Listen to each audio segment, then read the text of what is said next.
Fere mukunyitanire na muruna wakwa Maina Kihumo na ni agitutirithia oro wega koguo nanie ngugikuria korwo kinyitanira na ithuĩ gitwarane na ithuĩ ikinya gwa ikinya nginya riria budget ino irikirika gukorwo igithomwo muthenya wa umuthi thiini wa cikaro cia bunge. Ndikire wika thiini wa studio no nitugukorwo tukiuhigio na gukimenyithio maingi megie budget ya muthenya wa umuthi. Twina Zack Kinuthia uria ni mutaramu wa maundu megie mathabu na utonga wa bururi ni akiuhigireire thiini wa sector ino. Ngatho muno makiria Zack ni gukorwo tukinyitanira nawe ikereka-ini ringi tondu kiuma ha kiroko hino ukorwo kigeithia mwiroreri uria wakorwo aginyitanira na ithuĩ nigetha tukorwo tugitindika na gugitiriha ndeto ino igie budget ya muthenya wa umuthi. Thengio Gathoni, nyambe ngeithia andu akuria gwitu gikira ni gikira kuria Kikuyu constituency na ngeithie mwarimu ni njui ni arerorera ni jitagwo mwana wa mwarimu kana kijana wa mwalimu ndimwire bithi yake ndiorire na nikio tukinyite ha tukinyite matura maria turigainie kuria Kanyanjara kuria Kerwa kuria Thamanda kuria kwa Mido inyuothe geithĩkai tunyitanire hamwe nigetha tutwarane. Thank you muno makiria. Budget ya muthenya wa umuthi ni trilioni 3.6. Hihi mbeca ici twinacio bururi-ini kana igukorwo ikiuma ku? Mbeca icio tutire nacio bururi-ini twariema na riria ndiranire figeo ndirambire kuyuria hau ni tugukinya tondu ni tuge trilioni ta 2 nicio tungihota kuoya tuthiete muno trilioni 2.2 iria tungihota kurogota guku thiini wa bururi kuguo hena gap tugukorwo tugikomba na cinyihite muno iria tugukomba ni bilioni kuma 900 nigetha tuihuriririe gap ino uguo ni kuga atiriri a Kenya already magoti me iguru tutiri turakinyia budget iyo nigetha ikinyanire nigetha project iria ciothe ciiritwo hau cikinyanire no muhaka turiaria na andu megutukombera mbeca ici nigetha ihote gukinyanira kiuria gigagiuka na rimwe Wanjiku ni oragia mbeca ici twakomba nyingi uri ni tukahota kuriha mbeca ici twakomba nyingi uri cithiaga ku tondu ringi mundu endaga wakomba ukona kiria weka na mbeca ici na njuge kiria giatumire wone thirikari ya Muthuri ti Kibaki igika maundu maingi kandandura economy na njira nene ni tondu makombaga majorly kana mbeca iria nyingi makombaga ciathiaga gwi project uguo kona mbeca ni cioywo na ciakombwo na nja ti kaingi makombaga thiini wa bururi ciakombwo cigekirwo project-ini kuguo mari na project specific borrowing. Project ino ni ukuhota kumitarira return on investment ni ukuhota kumenya niki urona niki ireka handu hau iri irahingura economy na njira hana atia hau iri no riu umenya rita riri tiga fareno ya mau summit guka Kamandura neno ya expressway sikombetwo ci project specific na actually icio na tigukombwo ni mundu agoka na mbeca ciake mageka kindu gitagwo PPP ugaka ukaoperate fareo ukirihagia toll weriha mbeca ciaku ngoro ni miaka 20 kana 25 ri ukeherera fareo igacoka gwi thirikari no nyingi iria ciikitwo na njira yake ya gukomba no riu ukakora thirikari iria iho ikombaga handu haikire project-ini ri ikagia mbeca budget-ini cikio budget-ini riu ndungihota kuga ciaingirire ku niririkanaga ciuria cia norio cia Eurobond iria ya mbere ona ya keri na ndiraigua ni marenda ya gatatu Eurobond tondu riu mathire maya ri ni maingihire na no muhaka meke atia mariho he hindi tura restructure kwagia covid turaria na andu aria matukombeire ta thirikari na era restructure no riu menye no cigukinya maturity cituike no muhaka ciekete iriho na nikio bunge ireciria atiriri ihireke tuteithiririe thirikari moe Eurobond ingi mahote kuriha mathire ni ta kwenja irima wena irima haha wenjete wenja irima ringi woe tiri ucio uthike irima riri kuguo hingo ciothe ruko na irima rimwe riri nario riria hagakinya guthikari ugabatara ningi wenja irima ringi nigetha uhuthire tiri ucio weke ate uthinge irima riri tungioperate uguo ri nitugukorwo twi at risk tondu turakomba tukariha mishara tugakomba tukariha allowances na nä tuma na kä å ria kä u kä allowances no ya arigitani magoma rũciũ nĩ arimũ makagoma magatũra maongagĩrĩrwo mĩcara. Hihi Kenya no ĩkĩhote gũkorwo ĩgĩ-sustain mĩcara ĩno tondũ mĩgomo no ĩgũkorwo ĩgĩthiĩ na mbere? Wage bill ĩyo ti sustainable.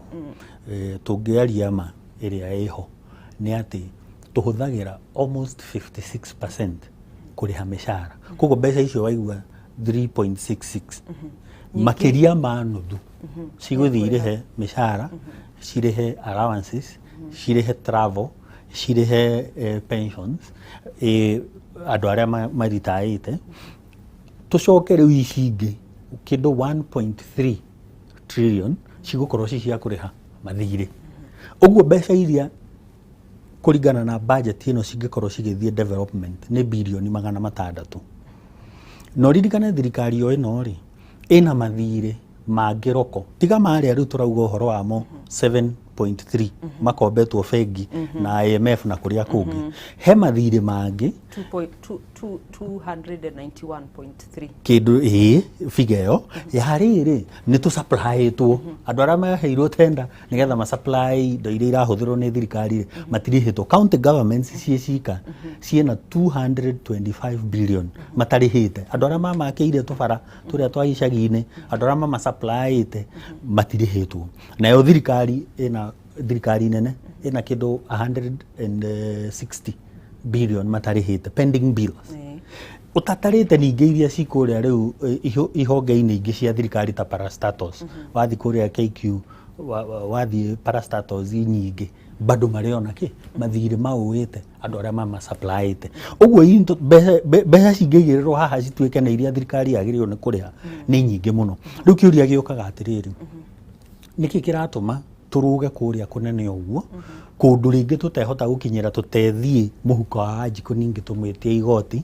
Na nĩkĩo ũraigua rĩu kwĩna proposals. Nĩ wonire maguta magĩkĩrwo VAT, tũkĩnegena mũno kĩndũ 3 years ago COVID ĩtokĩte na president akiuga handũ ha gwĩkĩra 16% tũkũmĩkĩra 8%. Twahota gwĩkora ningĩ kila kĩndũ kĩrĩkagĩrwo VAT yake 16%. Ũigue nginya mũtu nĩ wekĩrwo mũtu harĩa rĩu Wanjikũ agũthagwo mũno nĩ harĩa mũtu watuĩka nĩ wekĩrwo VAT, mũgate nĩ wekĩrwo exactly. No menye andũ aingĩ thaa ici nĩ ũndũ wa nginya kĩng'ũki kĩrĩa gĩkuo rĩ matirahota already ku afford. Andũ aingĩ nĩ matete mawĩra. Kũrĩ andũ aingĩ mũno me unpaid leave. Merirwo inukai nĩ tũrĩmwĩta. Mawĩra maya rĩ gũtirĩ mũndũ ũĩ makahingũka rĩ tondũ no tũninire kĩng'ũki kĩrĩa kĩho nĩgetha tũhote kũhingũra economy. Ũguo nĩho ũrakora Wanjikũ nĩ mũhinyĩrĩrĩku na arathiĩ na mbere na kũhinyĩrĩrĩka. Na njoke ngwĩre fact ĩngĩ ĩkĩkaga, mbeca nĩ tũĩ nĩ ciyagwo no recovery ya mbeca iria ciaiywo rĩ nĩ nini mũno. Tũraruzi kũringana na ciugo cia president augire tũruzaga 2 billion per day. Ũguo mũthĩ nĩ ciamba ciathiĩ igĩrĩ no recovery ndĩrĩho. Nĩ tũrakĩona meharĩria harĩa magũkĩharĩria gũthiĩ gũthoma budget. Minister wa kĩgĩna Ukur Yatani akĩrĩ na atongoria magĩtiganĩte hau nĩ mbica marakĩhũrwo nĩgetha makorwo magĩthiĩ ĩmwe kwa ĩmwe nginya mbunge-inĩ ya bũrũri. Na tũkĩrĩ na andĩki aitũ wa mohoro mwena ũcio, tukiri na mwandiki witu Kimani wa Ngunjiri ũrĩa ũrĩ ministry-inĩ ĩno ya kĩgĩna. Tukiri na mwandiki witu Mwaura wa Gunya ũrĩa tũgũkorwo tũkĩnyitanĩra nake mathaa-inĩ mangĩ agĩtũmenyithia nayo mĩhang'o ya mbunge ĩkĩhana atĩa. Na hau kabere nĩ tũgũkoretwo twakĩona mbica ya ũrĩa ũgitĩri ũkĩgacĩrithĩtio na njĩra nene na mbunge nĩ makĩrĩkĩtie gũkorwo magĩkinyia gĩikaro-inĩ kĩu. Koguo nĩ mohoro marĩa maragĩthiĩ na mbere na gũgĩkunũka. Ũcio nĩ minister wa kĩgĩna Ukur Yatani akĩrĩ mĩhang'o-inĩ yake ya gũkorwo agĩthiĩ cikaro-inĩ cia mbunge mĩarahũko ya mũthenya wa ũmũthĩ. Tũkĩmenya hihi Kenya magĩbangĩirwo mũbango ũrĩkũ wa gũkorwo magĩthomerwo budget ya mũthenya wa ũmũthĩ, kuona Wanjikũ nĩ agĩkuithĩtio mũrigo mũritũ. Hihi mũthenya wa ũmũthĩ nĩ agũkorwo akĩaũrwo mũrigo ũyũ? tugukorwo tukinyitanira na andiki aitu muthenya wa umuthi. Azak, 2 billion ni ikoragwo ikiyo oro muthenya, hihi icokaga atia tondu iria ni tukionete kuri aria makinyitikanite na ungumania na gugekwo recovery ya indo ici kana igathi nyumba iria makioete kana keikoyo ikendio ni thirikari nigetha magicokie mbeca ici no iki ni muigana wa iria makiyite kana ni igukihunia bururi. Nä å waigua handå tå hå thagä ra statement atä a drop in the ocean nä gatata ka maä kana njoe gä kombe gä kä a maä thiä njitä rä re Indian Ocean ndå Indian Ocean ndina make difference.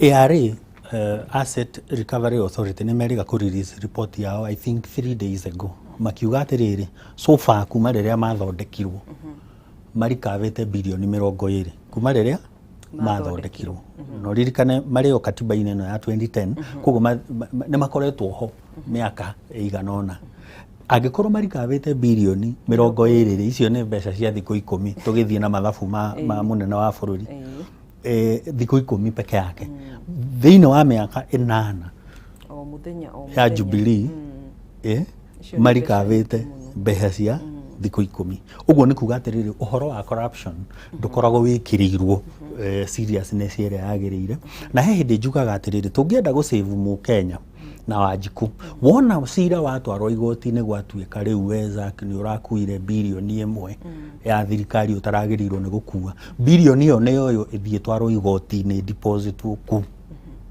tũmĩcirĩre ĩha ĩkũu ndahotana cira nengerwo mbeca ciakwa ndagũithio nĩ cira mbeca icio icokerere Wanjikũ no rĩu twĩkaga atĩrĩrĩ tũracira na mũndũ no kuonjorithia aronjorithia mbeca ciake koguo ona rĩrĩa tũgakinya handũ tuge nĩ tũrarikava rĩ mũndũ ũcio no agakorwo eteithĩtie na mbeca icio tondũ tũkoya already cimũciarĩire na tũtioyaga maciaro tuoyaga atĩrĩrĩ aire milioni 20 nĩcio twarikava tuoya nyũmba yake rĩngĩ ona itikinyagĩra aiya 20 rĩngĩ tũtingĩrikava ciothe no na rĩu haha nĩ tũrahatĩrĩria Wanjikũ koguo andũ arĩa mahetwo wĩra wa kũrikava mbeca icio ciaiywo na wa gũtwara andũ aici thĩinĩ wa magoti na nĩgetha matuĩrwo nĩ kwagĩrĩirwo rĩu kũgĩe na system ya gũteng'eria macira maya na tũtũrĩre tugĩte ũguo judiciary na investigators arĩa maratwara macira maya kũrĩa mbere gũtirĩ kĩndũ matahetwo ona manorio nĩ mũnene wa bũrũri nĩkĩ mũtarĩ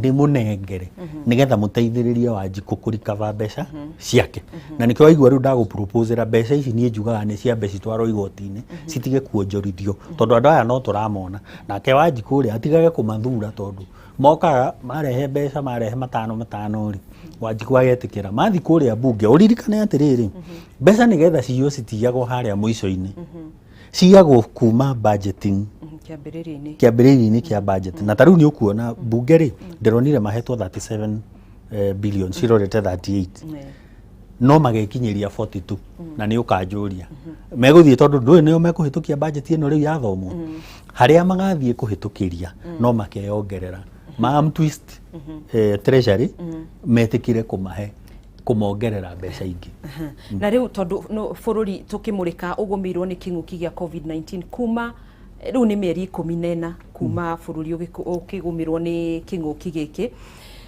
hau kabere mwaka wa 2017 gũcokio thutha hanini mwaka wa kĩgĩna 2017-2018 Ministry ya ũgima wa mwĩrĩ nĩ yathukĩirwo kĩgĩna kĩa 90 billion kĩa universal health care na nĩ gwakĩrĩ na project cia kĩlaunchirwo nĩ mũtongoria wa bũrũri mweri-inĩ wa Dithemba mwaka wa 2018 cia kũgacĩrithia motungata mega ma ũgima wa mwĩrĩ na counties inya arĩ Kisumu, Siaya, Isiolo na Nyĩrĩ magĩthurwo na maru mathibitarĩ matiganĩte makiuga matirahota kwamũkĩra ũrigitani gũtirĩ ndawa gũtirĩ kĩ tũcokerere ũhoro wa COVID-19 tondũ nayo no ĩgĩthukĩirwo kĩgĩna kĩakĩo. Universal Health Care Project ĩyo nĩ yagũire na no ngwĩre nĩ yagũire without gwĩtigĩra atĩ kwĩna doubt atĩ nĩ yagũire tondũ rĩrĩ kũrĩa Nyĩrĩ ĩmwe ya kaunti iria ciathurirwo cia piloting rĩ na kũrĩa Gĩthumo rĩ kũrĩ o andũ bado marahingĩrwo mathibitarĩ nĩ ũndũ wa mbirũ na Universal Health Care yarĩ yũke ĩkorwo atĩ mũndũ ndararĩha thibitarĩ na mundu ndaragura ndawa wona wathie werwo we ni urekwo chemotherapy kana we ni uraheo ndawa fulani gutiri kindu wagirirwo ni kuriha tondu ni universal health coverage no riu ukoraga bado kuri ona andu mareka harambe ni tondu ni magiire na bill o kuria kwari na pilot project ino na nikio ndakwira ni yaguire iyo riu no ngeriuka musimu ungi nigetha ihote gututeithia tondu nginya allocation cia heanwo ni ndie kana ni data itoetwo wega gukimenyeke kana undu uyu ni ugwikika yathire igi collapse kuguo kuria Githumo no mararira ni bill kuria Nyeri no mararira ni bill namba 2 na no wagweta wega ndawa gutiri tondu nigetho achieve health coverage ya kila mundu ndawa ni party ya gukorwo wi healthy tondu wakirorwo murimu werwo ni kamurimu kanini gaka no tukuhe ndawa ri kana ni murimu munene uyu ni urabatara nginya admission ri ugwika atia gutari na ndawa namba 3 health workers nio mara deal no horo uyu tondu politician make policy ndaricoka guthie thibitari guthondeka andu aya ni abatarite clinical officer ni abatarite nurse ni abatarite ndagitari ni abatarite aruti a wira a thibitari aria mekuhingia kioneki giki bado ti iganu na aria mekuo ni marakaya mishara yao time iganu no ukoraga kuri andu bado mandikitwo ni thirikari na matiri wira marutaga ringi mundu umwe na tukarani tutatu thiku ici cia digitization ri no ubatarite gukorwo na karani na no witaipire maundu maku utabatarite ona personal assistant riu akora atiri mbeca ici ciothe ri ciahana ta cianyua mai gutiri andu marathondekwo so far uguo ri na warora budget iri iraheirwo ministry ya health ni ndinaigua magweta covid na ndira hope ukuria tanini kugweta covid na njira nene tondu ni mathukiirwo kigina kia 15 ya kuhurana na covid ni 15.4 billion na kigina gia kwiyukiriria kuma kuri covid ni 26.6 billion na icio cia kwiyukiriria ri kwi andu moragia cikoragwo ku tondu ciari ri githeti stimulus Iti stimulus turaheo ati wona ngoro biacara yaku ithi ni nguririkana Kenya National Chamber of Commerce chairman Fred Gatia magicainanira girimiti na Equity Bank na makiheo bilioni 300 icio no cio ngwiciria cigukinyira mundu munini no ici cia thirikari ci maundu maingi muno matamenyekaga uria mathiaga namba 2 ugakora nginya muihuririe tu wika wa form nigetha ukahota kuonana na mbeca ici wina githina nginya guthie gucioya kugwika kwina thina riu akora andu aingi ona ti interested ndetere rendo nigetha uheo mbeca ici ikaingiha muno ukauga reke thie bengi reke thie sako thie ngoe mbeca nitakuga riu mundu ni atiganiirio ni urero kwina stimulus no nduramiona na thirikari ndicokaga gutuhe statistics kana data ya kuga atiriri twari na 8.1 billion kado tuhete andu aiganona na thina wa andu aya ari moete mbeca ciganona na ni igana marariha back tondu ndwaheagwo wikare nacio waheagwo ci recovery iria cia mwena wa tourism cia recovery taru hospitality industry ri ndiri na mbeca irona ni undu wa kinguki kiriko giki haya namba 3 ici 15 ni cia gwetwo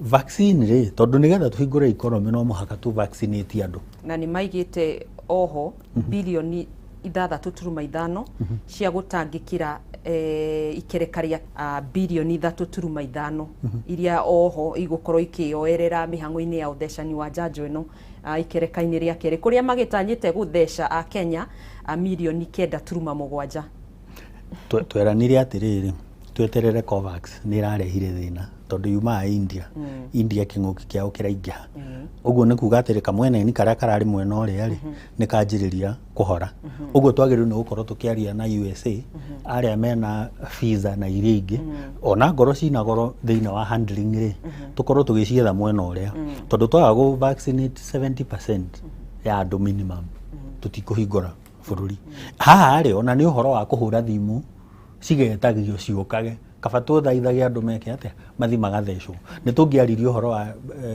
Russia twari na Sputnik ino ya Russia nä ngä å kä te nä getha ä ate ä teithĩrĩrie tondũ twaga gwä ka å guo tå tihingå economy twaga kå hingå economy ona magoti maya tå raria å horo wamo 2.2 trillion rä tå tihotana namo ona gä thomo rä gä tihoteka bill ici rä nacio rä ici pending bills rä nä irä hwo nä getha rä rä stimulus ä rä a njega ona ti ĩno rĩu ya 26.1 billion stimulus ä rä a njega nä rä ha må ndå å rä a wä na thirä wake simple na hihi nä å rona tondå president akioya ikereka rĩake rĩa mbere 2013 akiugĩte ena big 4 agenda na big 4 agenda nĩ hamwe na manufacturing, universal health care, kũrĩ na gũtigĩrĩra bũrũri wĩna bũthi wa irio na affordable housing.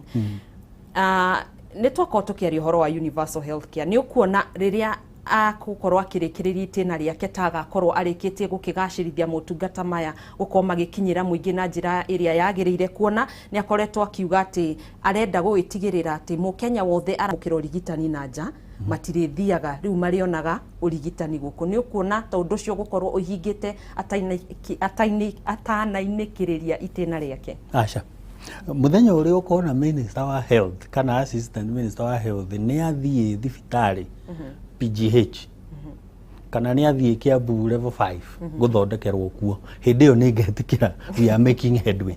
No angĩkorwo policy cia parliament iria imakavĩte mũndũ no athire UK mũndũ no athire India tũtikinyĩte na koguo president ariuma atarĩ ararĩkĩrĩria ũhoro wa health care kana the big 4 agenda nĩ ũndũ wa kĩndũ gĩkĩ hĩndĩ ĩrĩa covid yokire yatũrutire maũndũ merĩ atĩ kĩndũ kĩrĩa tũbatarĩte mũno nĩ ũndũ wa kĩng'ũki gĩkĩ rĩ nĩ health care system ĩna mandagĩtarĩ na ndawa na ĩna infrastructure na nĩ twabatarĩte infrastructure ya cukuru nĩ ũndũ wa social distancing.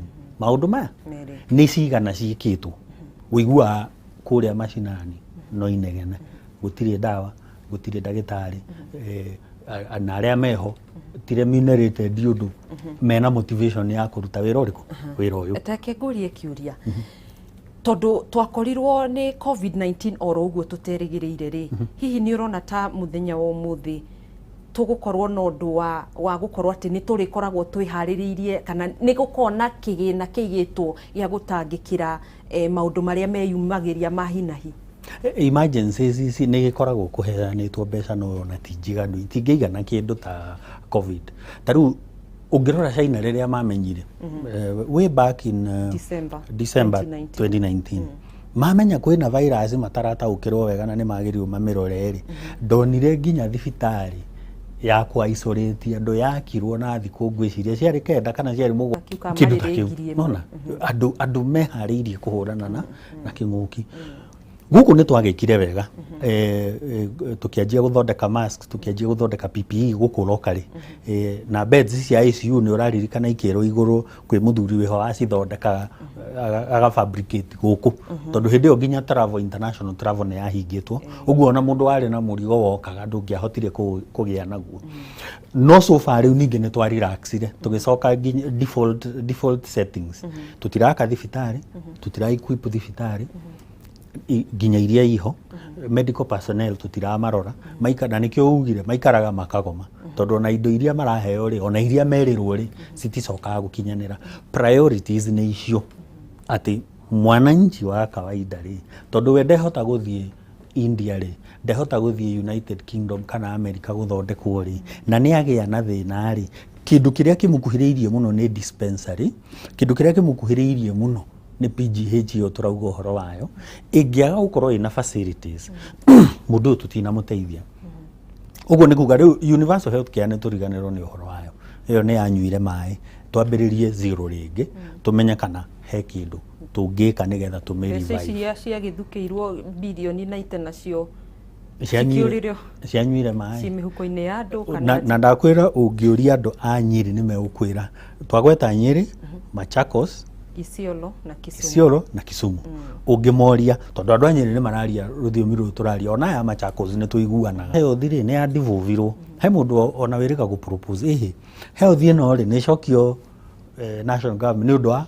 coordinate ni remire toria arimu matigirwo rugongo education ri na security gitigwo ruhingitie tondu allocations cia mbeca citiraigana namba 2 ni ciro namba 3 nginya planning iyo yenyewe ri kwi kundu itari njike wega nigetha cingirane tondu kiario horo wa agriculture kungikorwo indo mamacini maria marima matirathondekerwo guku ni ku import ura import ri fertilizer ni ku import ura import ri pesticides ni joka ikoro cina magoti mena iguru ri murimi no muhaka indo ciake irigia goro riu urikoraga wathi kugeria kwendia mbembe ubataire bara na njira nene muno toguo twaragio horo wa kuria kura produce indo cia agriculture kuu ni gubataraga bara na njira nene muno ona korwo no cio yo bara imwe igayanio tubeca ya mbe yage gwakwo twihe mwaka umwe tumitirie tutware kuria kura produce nyanya na karati na waru na mbembe na mboga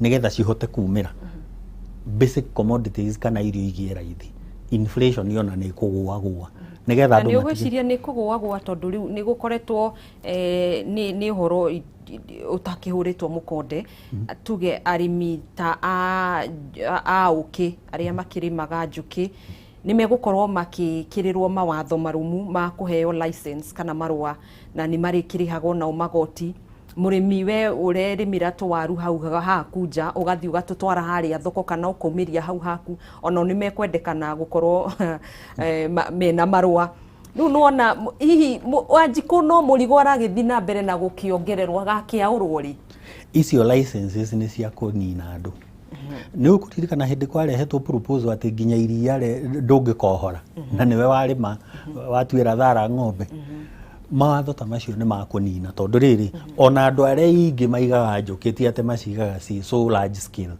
maigaga o kaundu ga gukurihira ciana school fees na kuguraga maguta ma gukaranga irio ureka ate urarima gwaku mugunda ti andu aingi ate marimaga indo icio cina njira nene ati ndina miatu 200 nigetha ndihage igoti uguo gwikirira license kwa license gucokio gwa kanju kuu ni kuraga andu ninge waru yorioki na waru kaingi ona tutihandaga ati nigetha tukendia generally muno andu aria ingi mahandaga waru tari guku gitu Kiambu county kana ona Nairobi ino kuria kuri maguo mahandaga waru ya kuria no ona aingi ni gucenjania macenjanagia mbegu ndigeria icio nani gucenjanirie na ici nigetha tuone uria igwika uguo ti maundu marabatara ati gwikirirwo licenses icio wanjiriria gwikira mawatho macio riu no woraga ni kuraga muri ni kuraga ona uri urakirima cia kuria ri nake no amuna kiri aretigiria ni kindu kinini muno tukirora mbica iria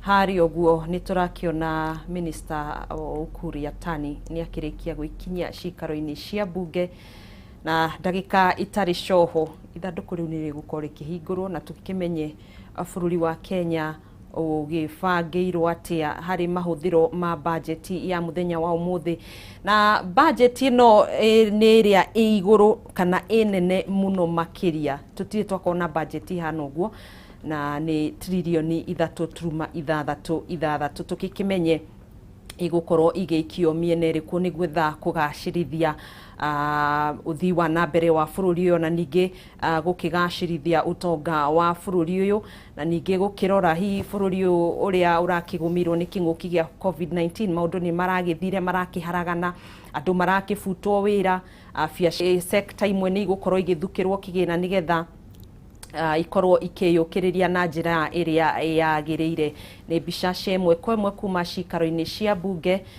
miarahoko ya muthenya wa umuthi tugukorwo tukimenya hihi Kenya tugibangirwo atia Wanjiku ni wihariirie gukorwo githomerwo budget ya muthenya wa umuthi na ukimenya kana ni ugukorwo kiaurwo murigo kana uguthie na mbere ukiambatagira kuona uria maundu maragithie na mbere meyarite guku bururi-ini Zak ni urakiona mbica iyo uria ikihana Wanjiku ari na hikiki murimi ari na hikiki muhuri wa biacara andu makinyitirire mara na ngundi ni undu wa gukiriha magoti tondu ni urakiona ruhonge rwa magoti ona ruo ni rurauga trilioni 1.7 nicio irongoreirie gukorwo makiyukia ati ari maraikara magituikagiria tu email andu aria me biacara-ini to email kwena ga seminar gaki we gapini yaku ihana uguo maikaraga magikagia tondu nao mena target fairite ugukorwo baraugite ni andu igana ona ni megukorwo makihingirwo okorwo matigukorwo makiihuria mwaka uyu na aria mataihuritie miaka igana ona mithiru ri nao me list iyo reke njire Wanjiku atiriri bahati iria tungikorwo nayo haha thiini wa budget ino ya 3.66 ni tondu minister ona thoma statement yake kuria bunge ndina tuika watho tita tene uria minister uga cukari ni wa bata kana ni wagwa from midnight riu ningi no muhake thie bunge nigetha abunge mamehure rada na mamehure sandpaper nigetha tuike riu ni ahituka uguo ri tungiigua umuthi minister ni ongerera VAT handu tutekwendaga kana ni oiga VAT ni yathie 18% yume 16 kana ni ongerera igoti mwena tutekwendaga na hena uhotekeku wa atwarithia boda mundu wothe wina biacara teyo okorwo ni urenda kuigirira boda icio kana fikifiki nanja ni gukorwo ikiongererwo onao mari hatikaini kila mundu ni ekuhutio na wona yongererwo ni kuminia atiriri riu mwanake uri kana muiritu uri ecirigia ni ekurehe boda ona athuri aria marauga ni ekugura amene mwanake wake ni agia goro tondu kiria giatumire wone boda cioka thiini wa Kenya na iki-employ andu aingi muno hindi no kimunye minister hindi ya Kibaki niguo maugire reke tweherie njute ya ku-import nigetha tugie na another sector ya economy na ni iteithagia tondu riri ona magoti maya turakirihio maguta-ini maingire korwo nduthi citiri kuona no ikinyua petrol ri githe ndorona riu tungikirihaga turi ithwiki andu aya transport naku riu ni andu ni maingihire aria mareka ate marariha magoti na nikio igua tukiuga igoti riri ria maguta ri ni rinyihanyihe kidogo nigetha tugerie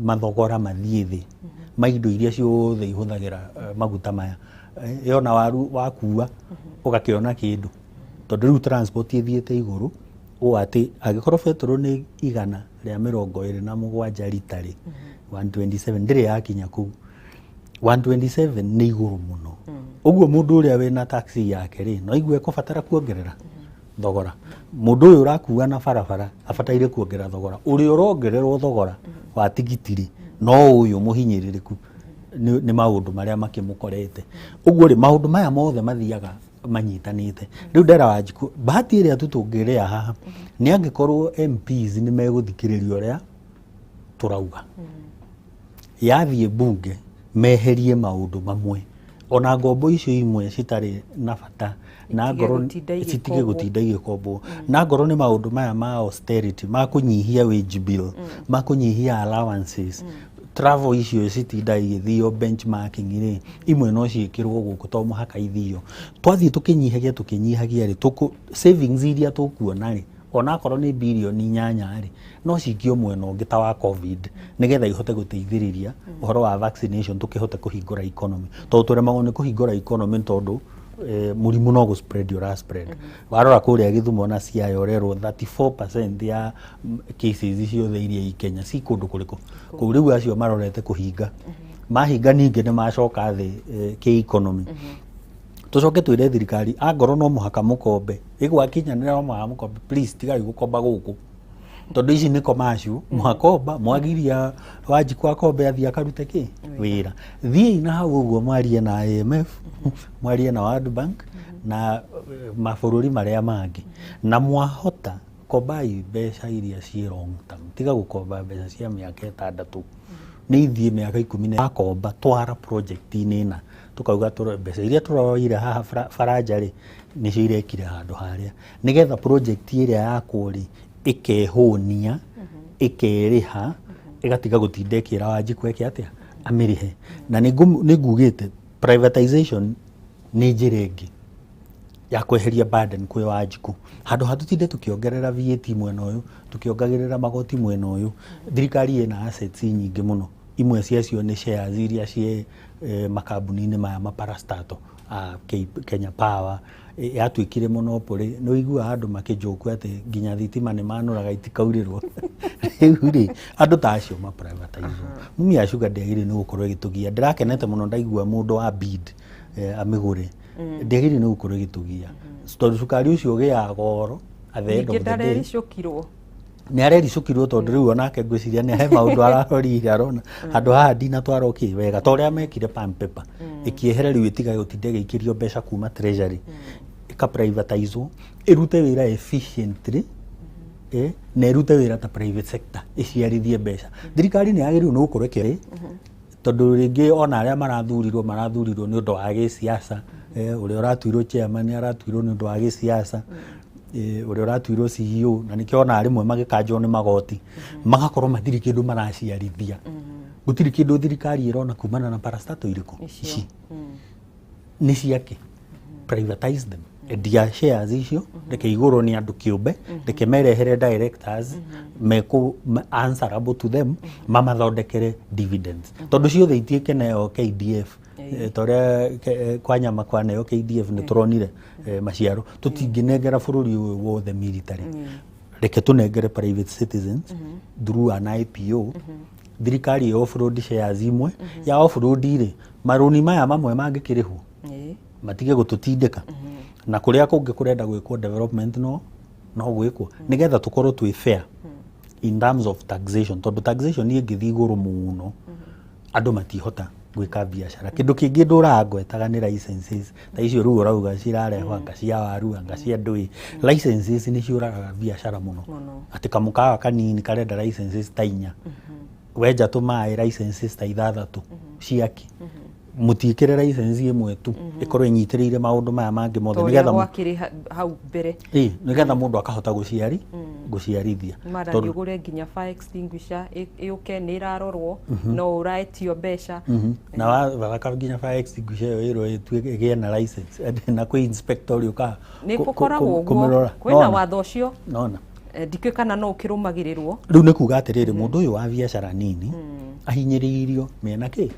mena yothe na hingo ciothe maguta managia goro muno mahuraga mundu wothe kwanagia ati maruni maya namo makombwo commercial ni ndiu niki giatumire thirikari icirie ati no ithie kombe a commercial loan UK kiondu kumboro commercial ni expensive na bemwe na number 2 behe icio ni short term no imagine thirikari ikomba mbeca cia miaka 5 nake mundu individual arakomba mbeca cia miaka 5 miaka 5 na business cycle ndukoretwo wamenya kana ni irithondekaga baita miaka 5 ni minini muno he biashara uguo ri thirikari ni yeherere maundu ta macio yanjiririe gwetha mbeca long term na ngikuria he kiuria ingikuririe tokorwo tukiambiriria hihi ni mutaratara uriku uhuthagirwo guthondeka budget teno magaikara thi makauga ni trilioni 3.6 ino na kwire andu marauga ni guesswork ino ya 3.66 makihuthirite mutaratara tondu riri yumanaga na economic survey economic survey ndiriritwo tutio Kenya National Bureau of Statistics matina to economic survey iria yonanagia atiriri ni mawira maigana mathondekekete ni sector iriku ikurite ni iriku igwite ni kukuhinyiririku riu woya economic survey ni ro gukwira nginya GDP gross domestic product kiria ithuothe ya Kenya turaciarithia ri kiigana atia riu ri tutiri nayo na nikio raigua gukirwa atiriri andu aya maraikarire thi maroka tu na figures matarasi base na kindu kiho tondu matinauga atiriri nigetha tutware stimulus ino ri turamitwara tondu economic survey itu iratuonirie mwena uyu niguo ubatarite mbeca muno gukira mwena uyu ungi so that is one we are basing it on no figures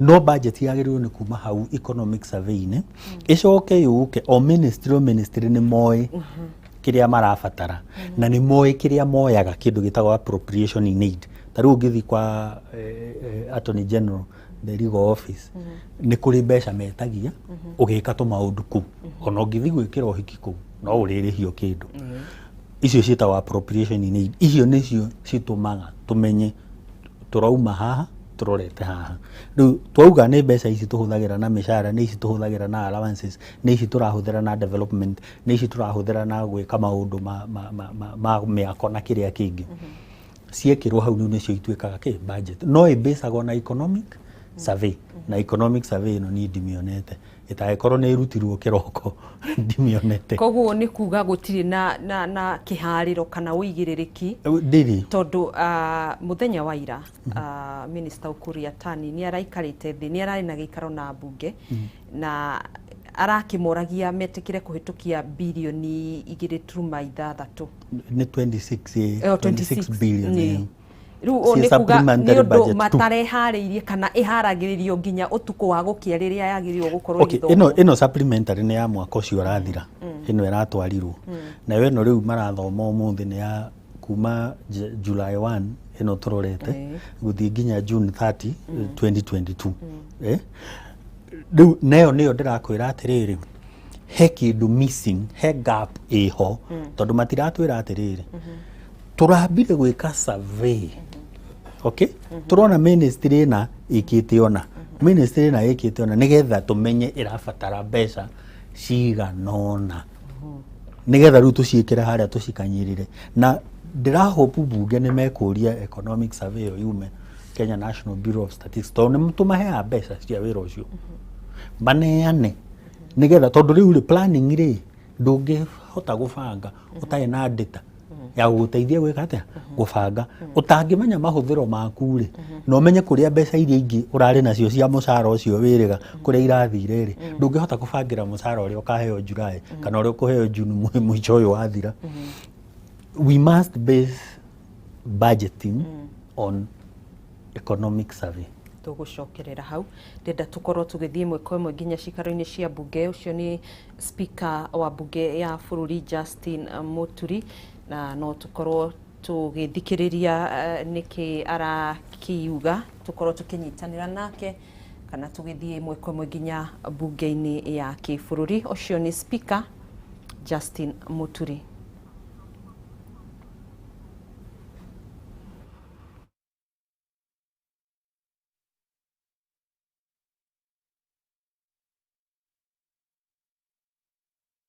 Fall back.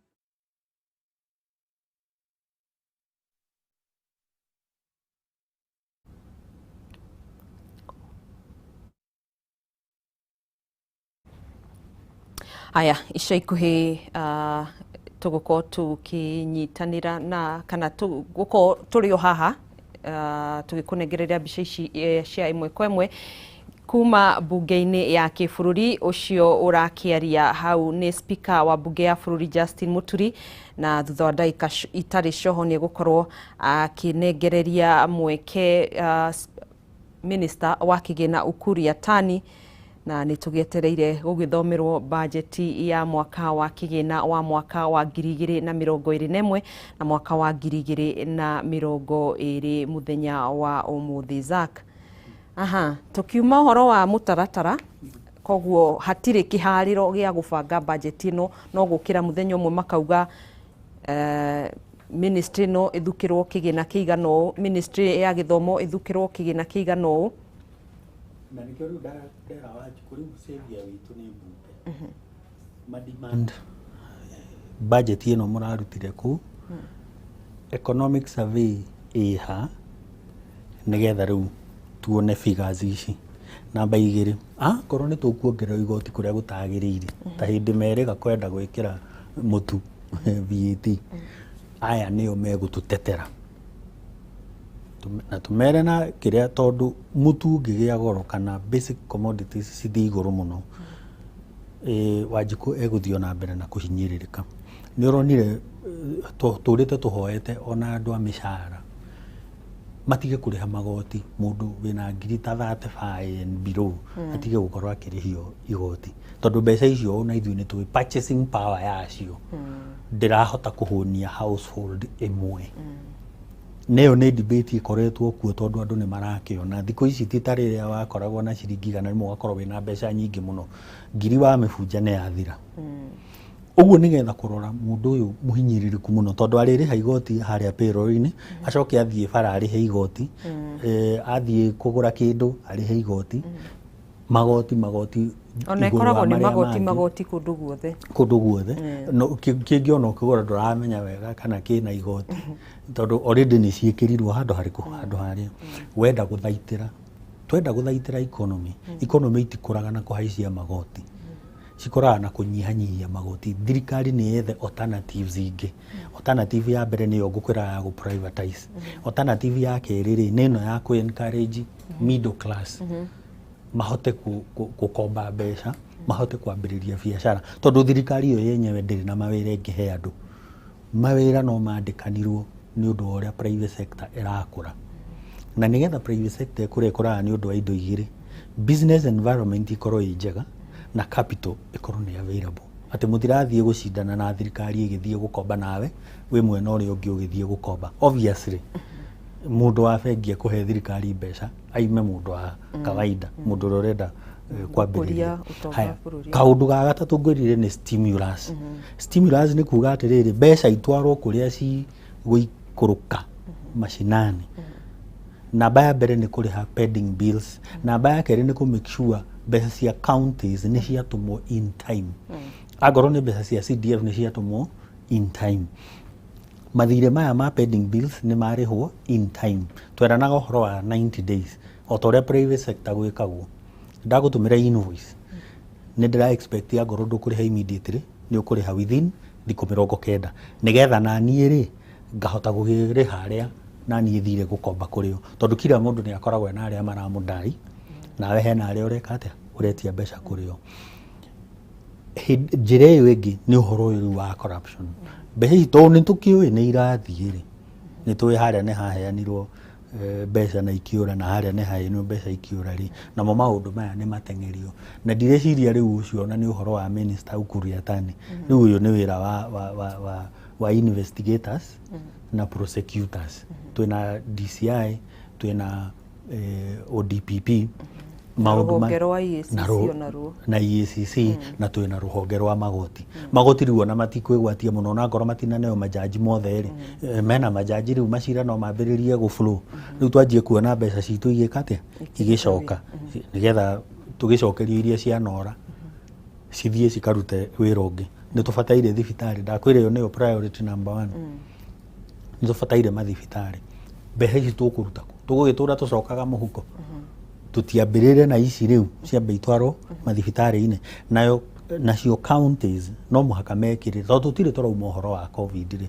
no muhaka mekirire health nake mutongoria wa bururi riu ni ikarethi na mabengi na ikarethi na pensions na insurance acio ni umekumuteithiriria gwaka nyumba ici affordable aya ni tugugicoka ho ni twakirikia gukiamukira thauti kuma cikaro cia bunge ndenda tukorwo tugithie imwe kwa imwe tugithikiririe ni mariku maragicirirwo mwena ucio kana ni ndeto iriku iragikunuka cikaro-ini ici cia bunge na bunge ni makirikitie gugikinya reke tugithikiririe fully investigated with the view of ensuring justice for the victims and compensation for the life lost. Thank you, Mr. Speaker. Well, question will be replied to before the Departmental Committee on Administration and National Security. Last question by the member for Saboti, Honorable Caleb Amisi. He had indicated that he had given authority to the Honorable Jaguar to ask on his behalf. Thank you, Mr. Speaker. I rise on behalf of Honorable Caleb Amisi to ask question 183 of 2021 to the Cabinet Secretary for Defense. 1. Could the Cabinet Secretary elaborate the steps the Ministry is taking, if any, to ensure the successful rescue of Gershon W. Wasike a member of the Kenyan Defense Forces, KDF number 64809, who was taken hostage in 2006 by the Al-Shabaab terror group in Somalia. 2, could the Cabinet Secretary explain the government policy regarding the rescue of Kenya prisoners of war? Thank you, Mr. Speaker. It's 2016, not 2006. 2016. That's what it reads. Very well, the question will be replied to before the Departmental Committee on Defense and Foreign Relations.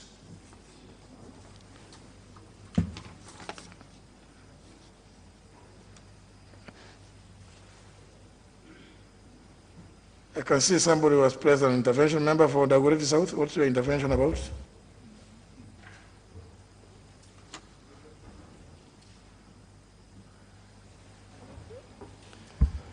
Mr. Speaker, this is unintended. Thank you very much. Good. Member for Mwea, what's your intervention about? Honorable Speaker, there could be a problem with the system because my gadget here doesn't show anything. Thank you, Honorable Speaker. Any other intervention? Whether intended or unintended? Member for Garissa, is it intended or unintended? Speaker, mine is intended. Speaker, 2.5 months ago, I seek a statement from the chairperson of Energy Committee on the matter of independent power producers and their role in the high electricity bill. Speaker, I'm yet to get a reply from the committee, and Speaker, I urge you to direct that in our next sitting on Tuesday, the committee should furnish the House with all the information, because, Speaker, I asked for a written statement. But the statement I got, Speaker, had 5 fundamental questions. And 2 of the questions, and I'm sure the clerk has a copy of that statement, 2 of the questions, question 4 and 5, the committee asked that I should go to court and get a court order so that the minister can furnish me with the specific directors of the companies that provide power to KPLC, 13 of them, and secondly, they will not avail the contractual obligation showing how much each company was paid per month.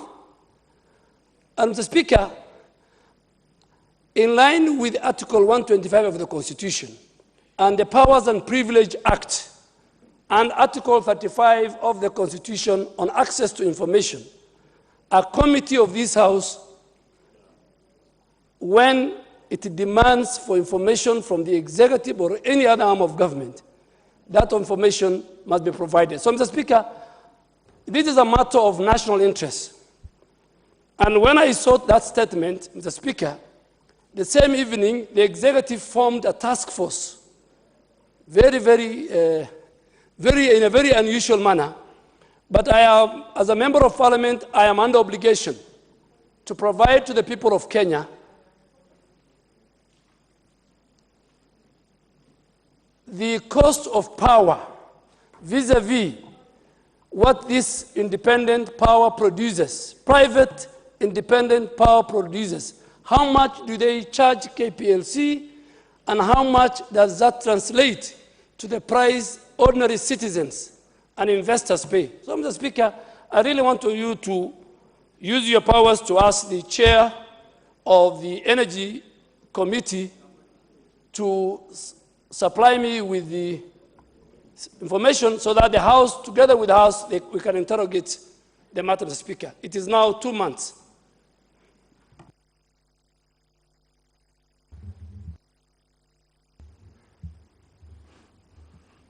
Vice Chair of the Departmental Committee on Energy, the member for Nakuru Town East, the Honorable Gekaria, who deputizes him, who's the Vice Chair. As you can see, both the chairperson, the vice chairperson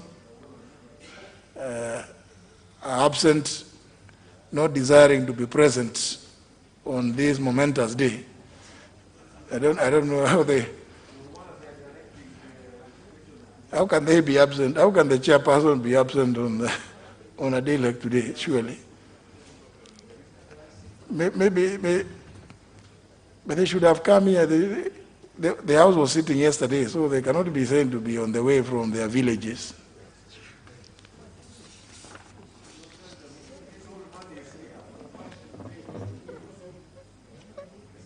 The member who is raising his hand up there, would you want to speak on behalf of the chairperson or on behalf of the vice chair? Or on your own behalf? Is that Honorable Osman? What? Okay. Very well, very well. Your concerns are noted, and the leader majority will convey that message, but let them bring the statement on Tuesday. It has taken too long. I can see an intervention from the member for Uriri. Honorable Nyamita. Thank you, Mr. Speaker. Mr. Speaker, on the 13th of May, I did ask a question directed to the Departmental Committee on Defense and Foreign Relations. My question had to do with compensation of one of their ex-members of the Kenya Defense Forces who had not been compensated for now over 25 years. And Mr. Speaker, you directed that question, and the chair then, I think Honorable Kateo Lemetito, agreed to bring feedback to this House in 2 weeks.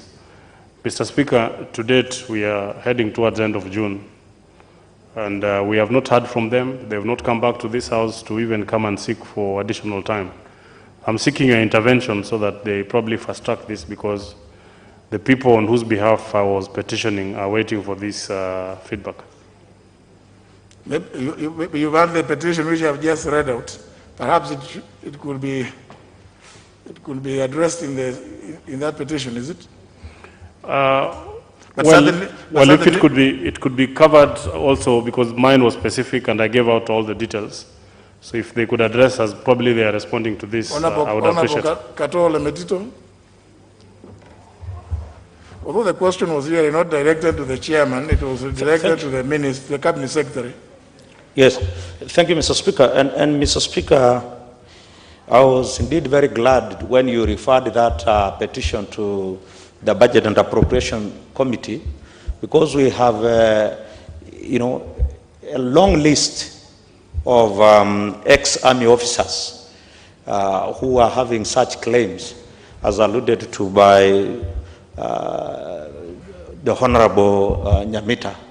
But Mr. Speaker, it's also good to note that these cases, because they all ended up being in court, from the court martial to the High Court, and High Court actually cleared those officers, awarded them those damages.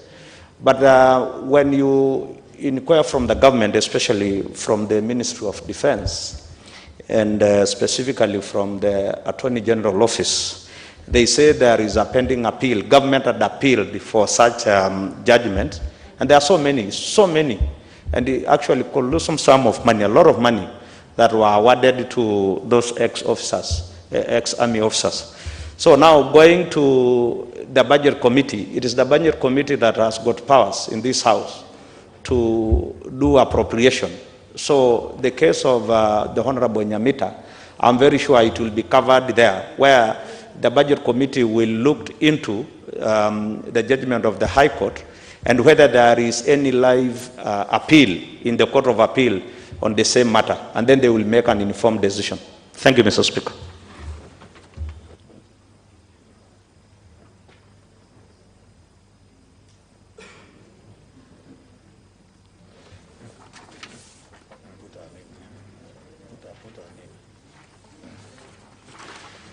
Well, maybe the Honorable Nyamita will can also pursue with the Budget and Appropriations Committee.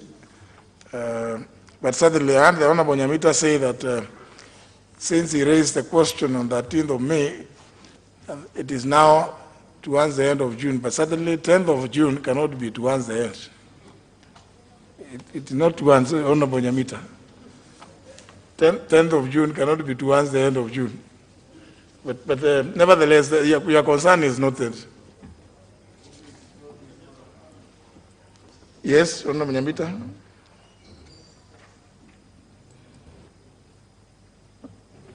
Mr. Speaker, whereas I appreciate the feedback from the Chair of Defense and Foreign Relations, I think it would be justice if the committee at least looked into the matter instead of generalizing and saying that I think, in this House, the Chair cannot come and say, I think that petition when they are seized of that very question that I asked. They need to find out the details. If then it requires the intervention of the Budget and Appropriations Committee, Mr. Speaker, where I also sit, then he will bring it. But to just dismiss it without even having the benefit of looking at it, I think we might be directing it to the wrong committee, because mine was not exactly as a petition that you had earlier raised. So I just want to urge that probably they look into it, they find out facts, because it is them who can be able to tell us whether the respective department has lodged an appeal. Instead of the Budget and Appropriations Committee, we will not be in a position to go and check whether, so that is the work of the committee, then they can direct it to.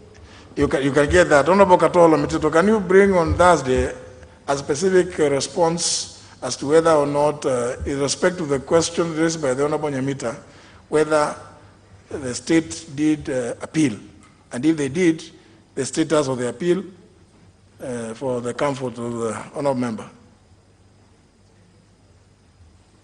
by Thursday.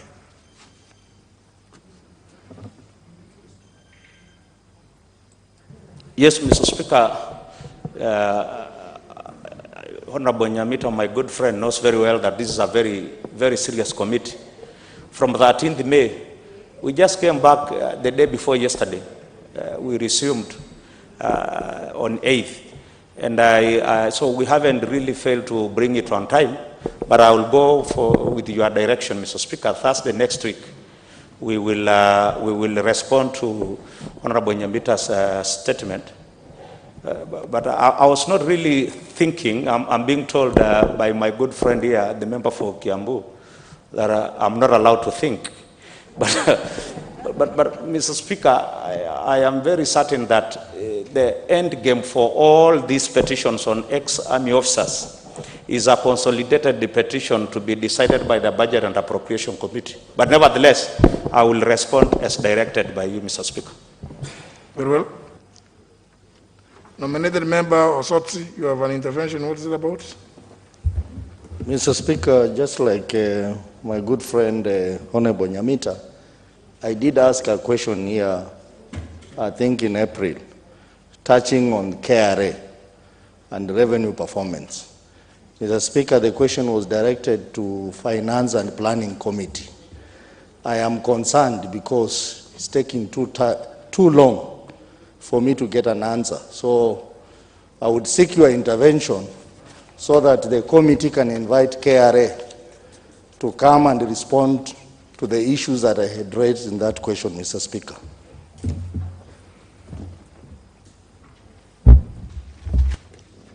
Chair of Budget, Honorable Wanga.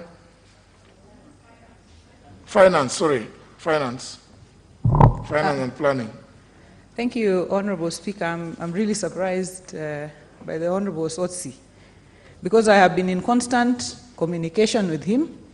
He himself came to me, and he told me when we had invited KRA to come and respond, that he was not going to be available to come and listen to the answer to that question, Honorable Speaker. And he asked me to postpone it indefinitely until he's available. So I'm really surprised for the Honorable Sotsi to come and mention this on the floor as if the committee has not moved on the matter. Honorable Speaker, he who comes to equity must come with clean hands. So, Honorable Speaker, I'm really surprised. I invited KRA KRA were ready to come. Honorable Sosi approached me. He told me he was not available on the day and that I should postpone it until a date that he is available. I am just waiting for him to come back and tell me when he is available. So, Honorable Speaker, to come and raise the matter here on the floor and to make the committee look incompetent is out of order, Honorable Speaker. I request the Honorable Speaker to find him out of order. And he had better just be quiet. Thank you, Honorable Speaker. Honorable Sotsi, you know, what has been stated by the Chair of Finance is the staff that should see you be thrown out of the chamber, because it is not fair. It's not fair that you can approach the chair of the committee to postpone your question and then come to complain here. Is that so? Because as she says, then your hands will look extremely dirty. Mr. Speaker, I want to be very clear. Yes, indeed, I've been in touch with the Chair of Finance. And yes, at some point, I said I was not going to be available because I was going to be out of town. But I never said that the question should not be asked. So I will be more than willing for the committee to still invite the respondent to respond to the question. So I never said that since I was not available for a particular time, I was not going to be available any other time. Mr. Speaker, I'm available any other time, and I'm keen to get answers to the question. The same way that you approach the chair to postpone is what you should have done. But to come and raise it here is to put the committee, to cast aspersions actually on the committee that they are sitting on your question. And that's the point. The point being made by the Honorable Wanga is you approached her to postpone the question. And she says she was waiting for you now to go back and tell when it is you are available. Now you come here and start saying that the committee has not responded. Yeah, actually, you should actually apologize to the committee. Honorable Sotsi, apologize to the committee. Apologize to the committee. Mr. Speaker,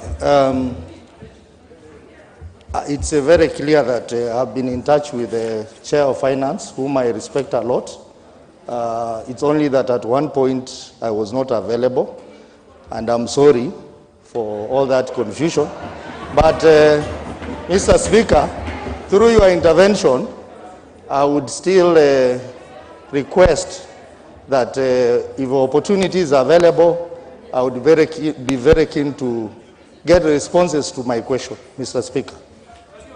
In the same way you approached her, go and approach her to set a date for the question to be answered.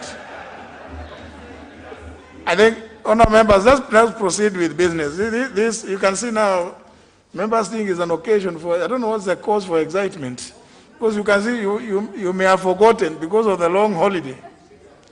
You see, the Honourable Sotsi forgot he is the one who requested for the postponement of the question. Honourable Jaldesa, what's your intervention about? Thank you, Mr. Speaker. I had earlier praised an intervention before he apologized. I appreciate it. Very well. Leader majority. Yeah, he has apologized. Honourable Speaker, pursuant to the provisions of Standing Order number 44.2a, I rise to give the following statement on behalf of the House Business Committee, which met on Monday, 7th of June, 2021, to prioritize the business for consideration. Honourable Speaker, I wish to officially welcome members back from their media recess that was held from 13th of May, 2021 to 7th of June, 2021. It allowed departmental committees to consider and discuss the budget estimates for the financial year 2021-2022 with the relevant government ministries and state departments and other government institutions according to their respective mandates and make recommendations to the Budget and Appropriations Committee. Honourable Speaker, I'm delighted that Budget and Appropriations Committee has tabled its detailed report for consideration and adoption by this August House in accordance with Standing Order number 235.5 And I wish to commend the committees for their diligence in finalizing their work within the tight timeframes. I'm also happy that committee chairs and members have begun making their contributions on the floor of the House regarding the budget estimates. Honourable Speaker, today we welcome the Cabinet Secretary for the National Treasury and Planning as he makes a public pronouncement of the budget highlights and revenue-raising measures for the government for the fiscal year 2021-2022 in accordance with Standing Orders number 25A and 244C. Honourable Speaker, during the afternoon sitting of Tuesday next week, we shall have the following bills being read the first time. Number one, the Trustees' Perpetual Succession Amendment Bill, National Assembly Bill number 23 of 2021. The Perpetuities and Accumulations Amendment Bill, National Assembly Bill number 24 of 2021. And the Certified Managers Bill, National Assembly Bill number 26 of 2021. Honourable Speaker, we shall also continue consideration of the report on the budget estimates for the financial year 2021-2022 for the third and final allotted day. Once this is concluded, the House shall continue debate on the motion on the report of the Auditor General on the financial statements for the national government for the financial year 2017-2018. Honourable Speaker, members will recall that we amended the calendar of the House to hold evening sittings on Tuesdays and Wednesdays starting from next week until our next recess in July. As such, during the evening session of Tuesday, 15th of June 2021, that is the session beginning from 7 to 9:30 p.m., we have scheduled the following business for consideration. Number one, in the Committee of Supply, in accordance with the procedure provided for in Standing Order number 241. Two, the second reading of the Waqf Bill, National Assembly Bill number 73 of 2019. And number three, a motion on the report of the Departmental Committee on Finance and National Planning on the inspection visits to ascertain the impact of revenue enhancement initiatives on revenue collection. Honourable Speaker,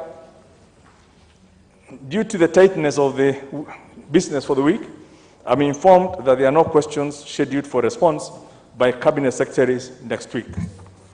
Honourable Speaker, the House Business Committee will reconvene on Tuesday, the 15th of June, 2021, to schedule the business for the rest of the week. I now wish to lay this statement on the table of the House. Thank you, Honourable Speaker. Very well. Next order. Order number 8, the National Government Constituencies Development Fund Amendment Bill, National Assembly Bill number 4 of 2021, first reading. A bill for an act of Parliament to amend the National Government Constituencies Development Act 2015. Next. Order number 9, the Kenya Roads Amendment Bill, National Assembly Bill number 13 of 2021, first reading. A bill for an act of Parliament to amend the Kenya Roads Act and for connected purposes.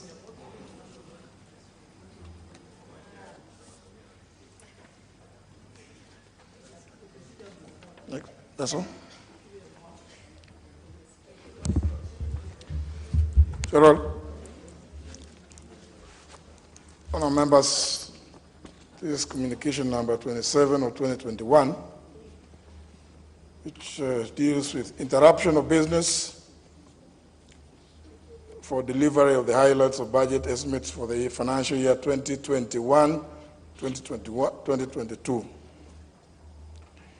Honourable members, as you are aware, this week the House has been considering the report of the Budget and Appropriations Committee on the budget estimates for the national government, Parliament, and the judiciary for the financial year 2021-2022.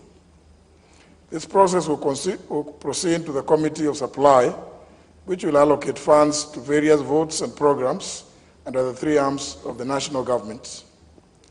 Ultimately, the process comes to an end upon the passage and enactment of the Annual Appropriations Act, which anchors the respective allocations in law and authorizes the attendant withdrawals from the consolidated fund.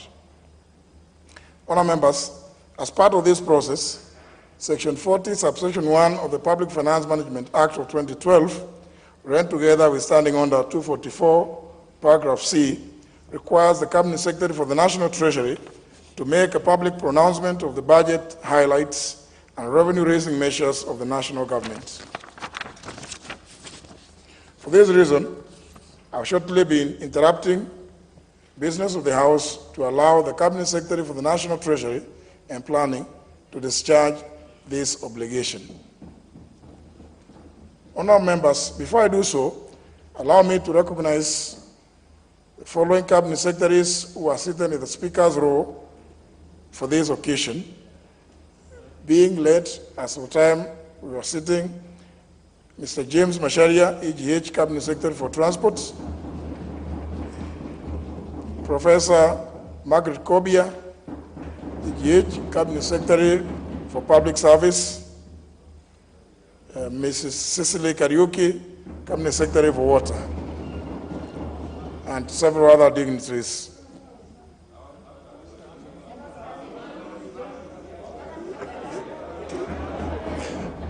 They are welcome to the National Assembly.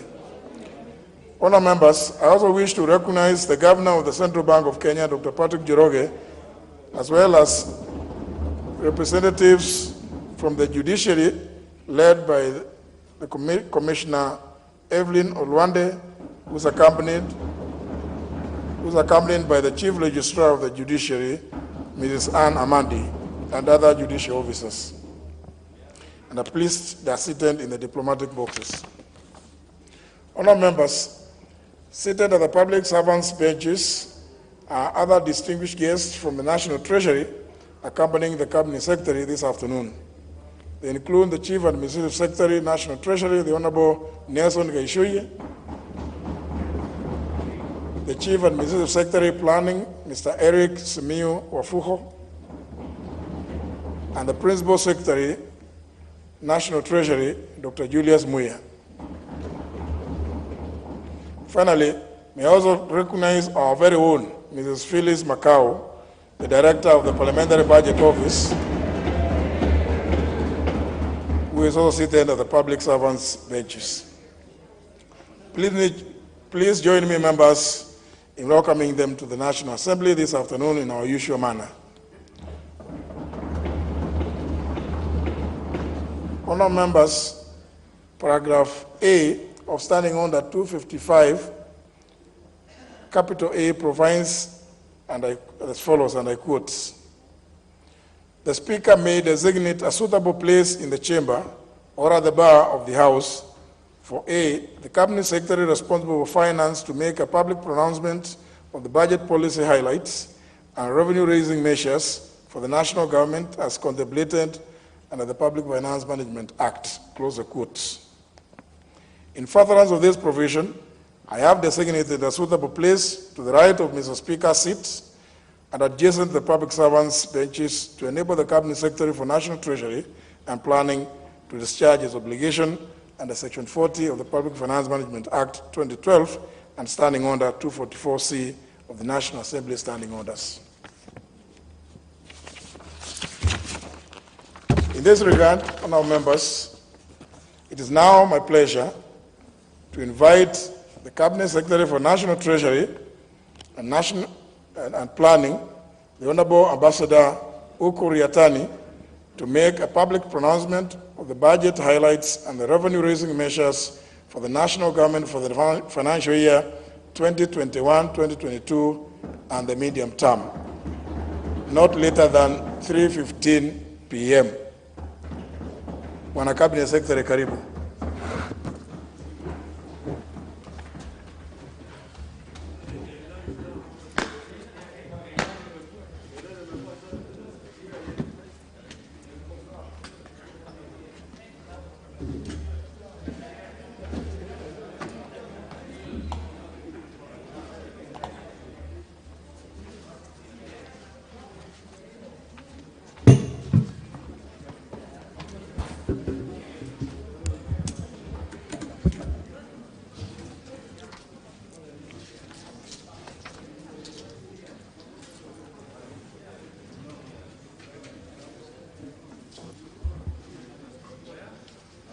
Mr. Speaker, it is once again a privilege for me to present to this Honorable House and the people of Kenya highlights of the budget policy and the revenue-raising measures for the financial year 2021-22.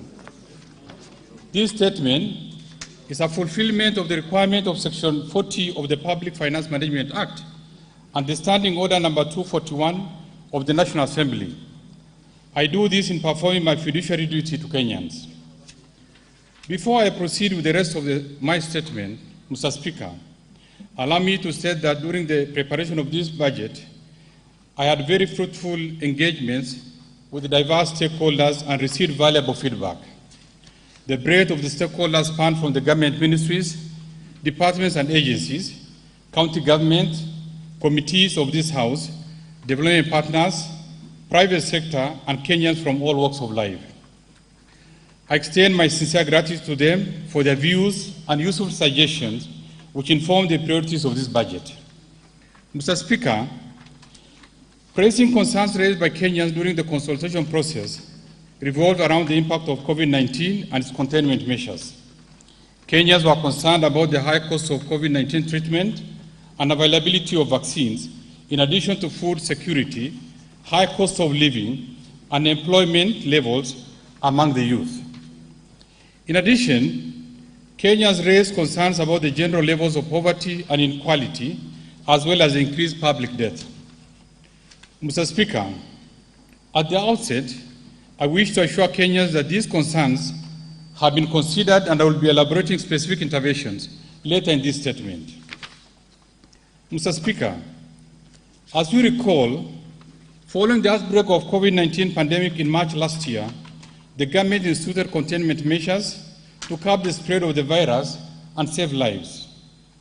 To cushion Kenyans and businesses, the government rolled out specific fiscal interventions, including reduction of pay-as-you-earn and corporate tax from 30 to 25%, value-added tax from 16 to 14%, and turnover tax from 3 to 1%. The government also offered 100% tax relief to Kenyans earning below Kenya shilling 24,000 per month. In addition, the government enhanced cash transfer allocations to the vulnerable segment of the society, including the emerging urban vulnerable. Mr. Speaker, the government further implemented various monetary policy measures to enhance access to credit by the private sector. These included reduction of the central bank rate from 8.25 to 7% and lowering of the cash reserve ratio from 5.2 to 4.2%, thereby injecting an additional shilling 35 billion to the money market.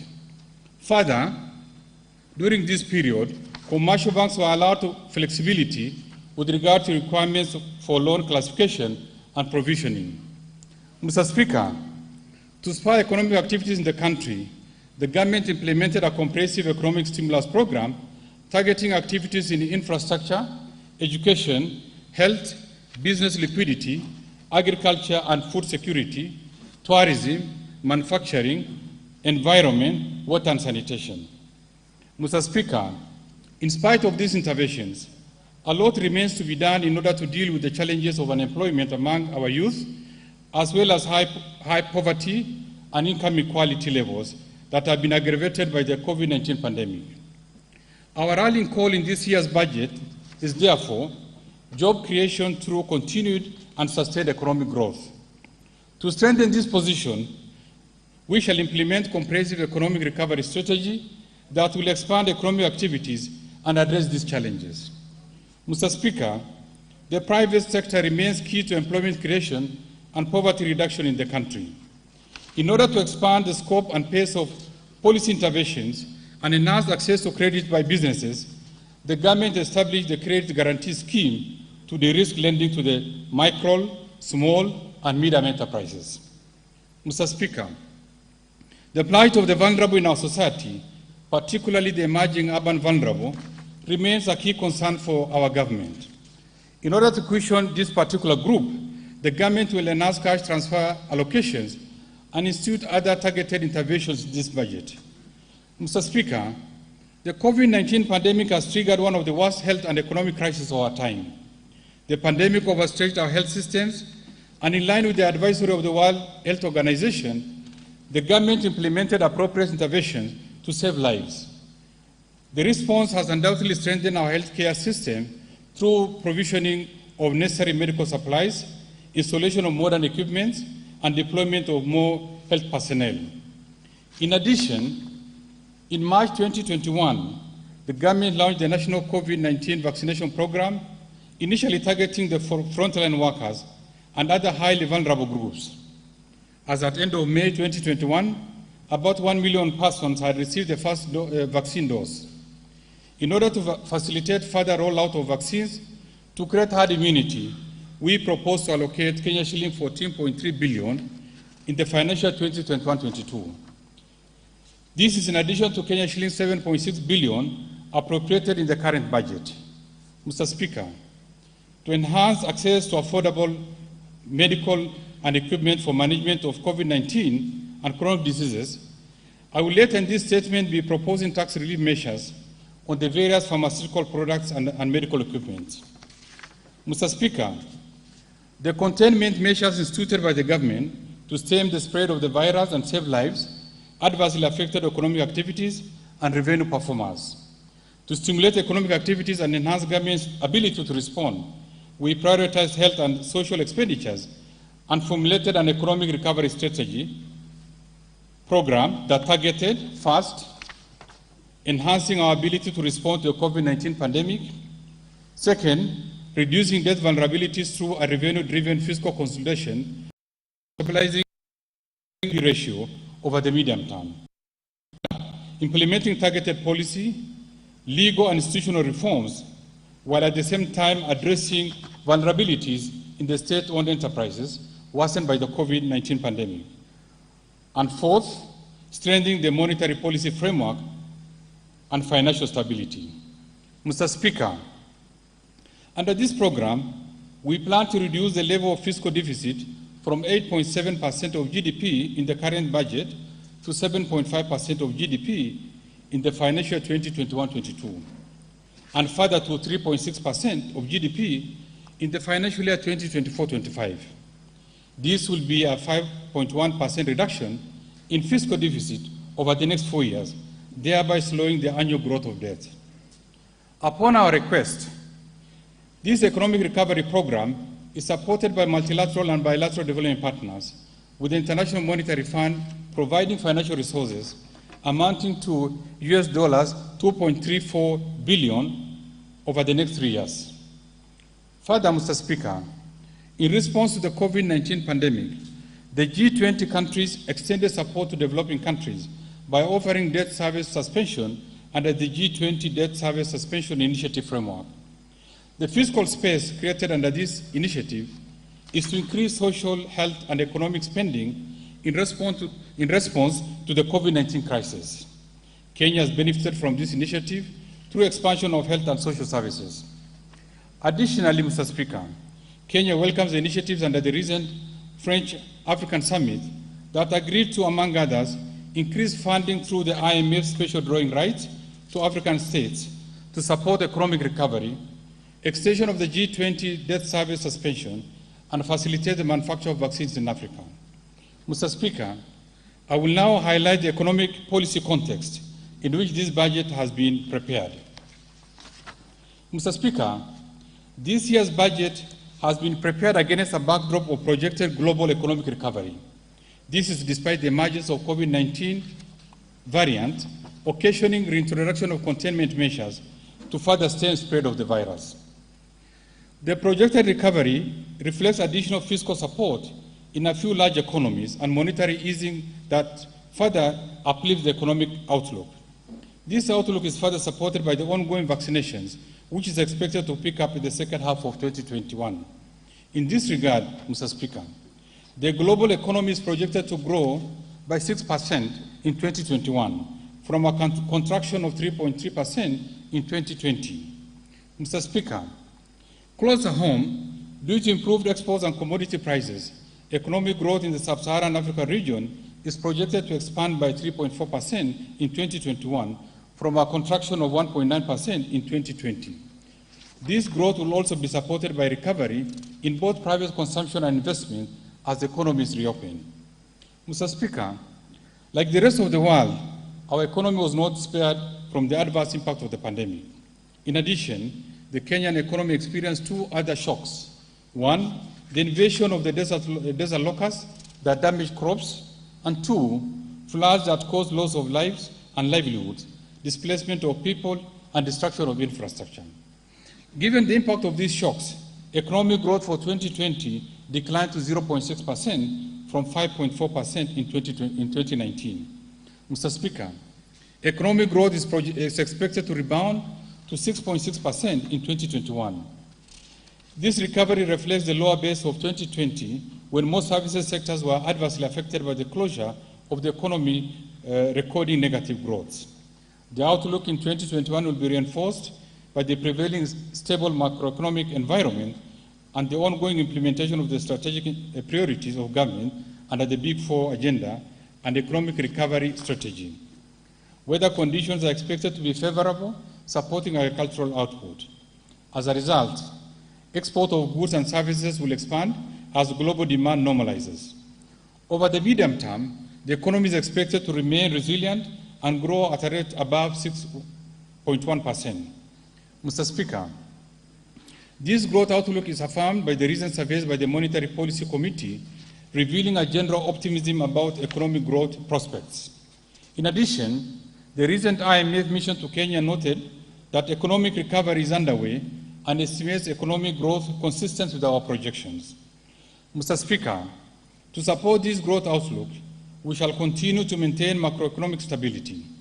Inflation, which stood at 5.9% in May 2021, is expected to remain within the target range of 5%, with a margin of 2.5 on either side, supported by prudent fiscal and monetary policies.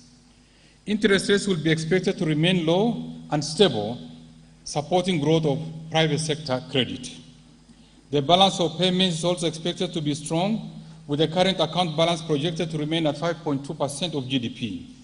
Further, the rebound in horticulture and tea exports, as well as increased inflows of remittances, will support build-up of adequate levels of official foreign exchange reserves, creating buffers against short-term shocks in the foreign exchange market. Mr. Speaker, the aforementioned economic outlook may be affected by emerging domestic and external risks. The emergence of new COVID-19 variants could lead to reinstatement of containment measures, disrupting, among others, trade and tourism. In addition, Mr. Speaker, adverse weather conditions could lead to low agricultural output.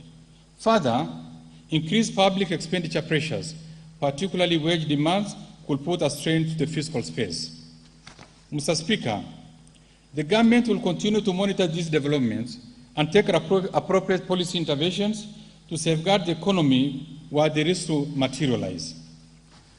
Mr. Speaker, having outlined the economic policy context for this budget, we have carefully reflected on a theme that will resonate with our strategies to protect lives and livelihoods during this period of COVID-19, cushion the vulnerable, and support economic recovery for employment creation and poverty reduction. In this respect, we have framed the theme for this budget as Building Back Better, a strategy for resilient and sustainable economic recovery and inclusive growth. Mr. Speaker, the next section of my statement will give highlights of the policy priorities of the government and the strategy for economic recovery. I will later provide highlights of the fiscal framework underpinning the budget, spending priorities, and the proposed tax policy measures. Mr. Speaker, the implementation of Big Four agenda remains a high priority and critical to the economic recovery. In this regard, the government will fast-track implementation of programs and projects under the Big Four agenda to enhance food and nutritional security, achieve universal health care, provide affordable housing, and support growth of manufacturing sector for job creation. Mr. Speaker, the government will also undertake the following targeted strategic interventions to achieve a resilient and sustainable economic recovery. First, maintain a macroeconomic stability and enhance security to foster secure and conducive business environment and security of Kenyans and their properties. Second, scale up development of critical infrastructure in the country such as roads, rail, energy, and water to reduce the cost of doing business and ease movement of people and goods, as well as promote competitiveness. Third, enhance investment in key economic sectors for broad-based sustainable recovery by promoting agricultural transformation, growth in manufacturing, environmental conservation and water supply, stimulating tourism recovery, and sustainable land use and management. Fourth, expand access to quality social services in health, education, and appropriate social safety nets for the vulnerable population. Fifth, support the youth, women, and persons living with disability through government-funded empowerment programs that leverages on partnerships with the private sector organization. Sixth, support county government through transfer of shareable revenues to strengthen their systems and capacity in service delivery. And lastly, implement various policy, legal, and institutional reforms to enhance efficiency of public service delivery. Mr. Speaker, following the outbreak of the pandemic, we implemented the economic stimulus program to support economic activities and mitigate the adverse impact of the pandemic on Kenyans and businesses. The achievement of the program includes: 1, creation of over 100,000 jobs opportunities for the youth under the Kazi Mtaani initiative and 5,500 community scouts in wildlife conservation areas across the 47 counties. 2, improvement of education outcomes through construction of additional classrooms in secondary schools, procurement of locally fabricated desks for both primary and secondary schools, and recruitment of 4,000 and 8,000 primary and secondary school intern teachers, respectively. 3, enhancement of healthcare system capacity by recruiting 5,000 diploma and certificate level healthcare workers for 1 year under the universal health coverage. 4, enhancement of liquidity to businesses through payment of VAT refunds of shilling 10 billion and clearance of pending bills of shilling 13.1 billion. 5, de-risking of lending to micro, small, and medium enterprises by providing shilling 3 billion to the Credit Guarantee Scheme as a seed capital. And 6, cushioning the vulnerable, particularly the emerging urban vulnerable, with an additional shilling 10 billion to the cash transfer program. Mr. Speaker, building on the success of the aforementioned interventions, the government is now set to implement an elaborate economic recovery strategy that aims to reposition the economy on an inclusive and sustainable growth trajectory.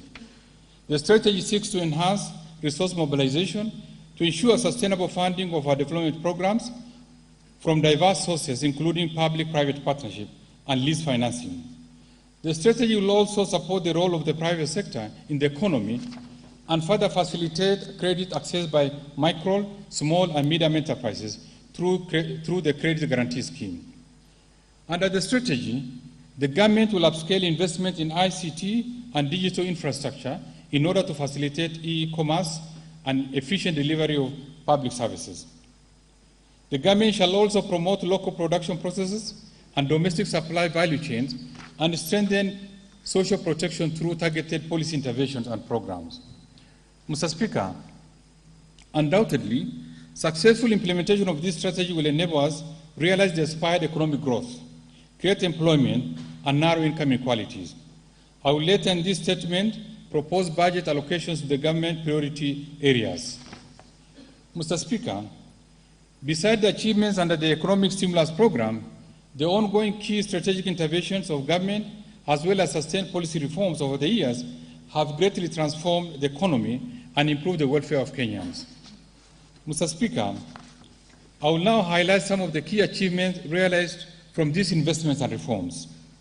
Mr. Speaker, at the macroeconomic level, our prudent fiscal, monetary, and financial policies have resulted into fast, strong economic growth that averaged at 5.6% between 2013 and 2019. However, the onset of the COVID-19 pandemic slowed growth in the year 2020. The GDP per capita increased by an impressive 80.4%, from Kenyan shilling 113,000 in 2013 to Kenyan shilling 204,000 in 2019. New jobs created by both the formal and the informal sector increased by 12%, from 755,000 in 2013 to 846,000 in 2019. Second, inflation rate has remained within target range, averaging 6.1%. Third, interest rates have declined while credit to the private sector increased. Lending rates declined from 17.3% in 2013 to 12% in 2020, while the central bank rate declined from 8.5% in 2013 to 7% in 2020. As a result, credit to the private sector increased from Kenyan shilling 1.5 trillion in 2013 to Kenyan shilling 2.8 trillion in 2020. Fourth, the current account deficit improved from 8.8% of GDP in 2013 to 4.7% of GDP in 2020, supporting the stability of the foreign exchange market. And fifth, revenue collection, including appropriation in aid, doubled from Kenyan shilling 900 billion in the financial year 2013-2014 to an estimated Kenyan shilling 1.8 trillion in the financial 2020-21. Mr. Speaker, our investment in the expansion of road networks, railways, seaports, airports, and energy has enhanced domestic and regional connectivity, boosted rural productivity, and reduced urban congestion. These investments include: 1, the standard gauge railway and the urban commuter rail in Nairobi, the ongoing rehabilitation of meter gauge railway lines along various routes, including Nairobi-Nanyuki and Nakuru-Kisumu-Butere. 2, the recently launched first batch in Lamu Port as a critical pillar of the Lapsset corridor. Our focus to make Lamu a free port for both domestic and transshipment purposes. In addition, the government is establishing a disease-free zone in Lamu to support export of live animals and processed meat. 3, the rehabilitation and subsequent use of Kisumu Port will enhance efficiency in regional trade. And 4, expansion in energy generation and connectivity, with over 7.5 million households today connected to electricity compared to 2.3 million households in 2013. Mr. Speaker, the government has provided various incentives at our ports, including exempting the fuel supply to the shipping lines from import and excise duty, VAT, as well as railway development levy and import declaration fees. To further attract more ships to our ports, particularly to the recently launched Lamu Port, the government will review the arrangements on fueling by vessels calling at the Kenyan ports, with a view to allowing ship-to-ship refueling and establishment of fuel bunker facilities. Mr. Speaker, in addition to the various reforms in the agricultural sector, we focus on the livestock sector by reviving the Kenya Meat Commission. We shall set up a meat processing plant in Lamu to provide ready market for livestock, increase income to farmers, and enhance the meat value chain. Mr. Speaker, we also focused on increasing fish production by refurbishing Liwatoni Fishing Complex and setting up a new fish processing plant in Lamu. This will promote exports and increase income for the local fishermen.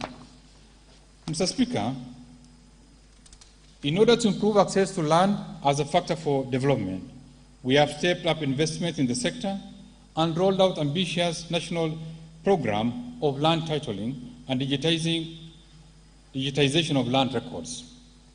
Mr. Speaker, tea and coffee subsectors provide livelihoods to millions of Kenyans.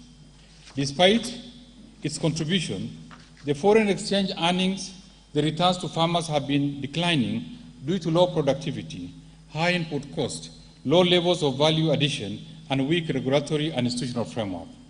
Under the ongoing reforms in the coffee and tea sectors, I'll be proposing further measures to enhance competitiveness of these subsectors.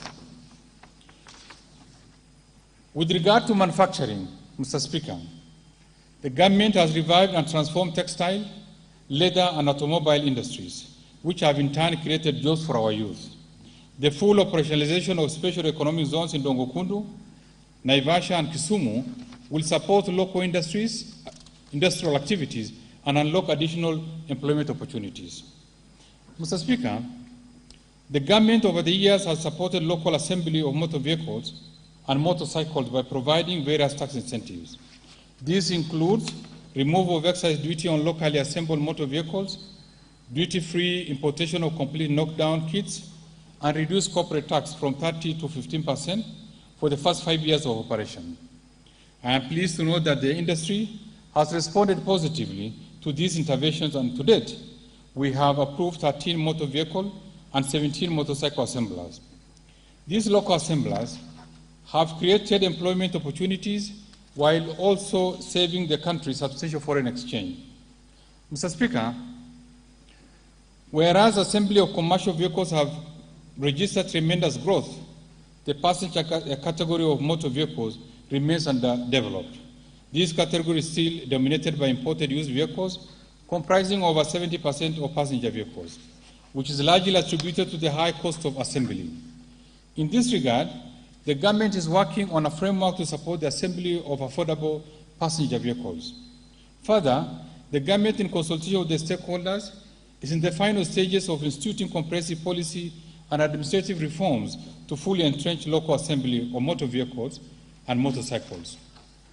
Mr. Speaker, while we have made tremendous progress as a nation, we remain alert to the structural constraints that impede the pace of economic development, aware that a resilient and sustainable economic recovery is indeed predicated on timely implementation of appropriate policy, legal, and institutional reforms. I propose the following interventions to improve the business environment, increase efficiency in public service delivery, and strengthen accountability and transparency in public finance management. On procurement, Mr. Speaker, this House approved the Public Procurement and Asset Disposal Regulation 20.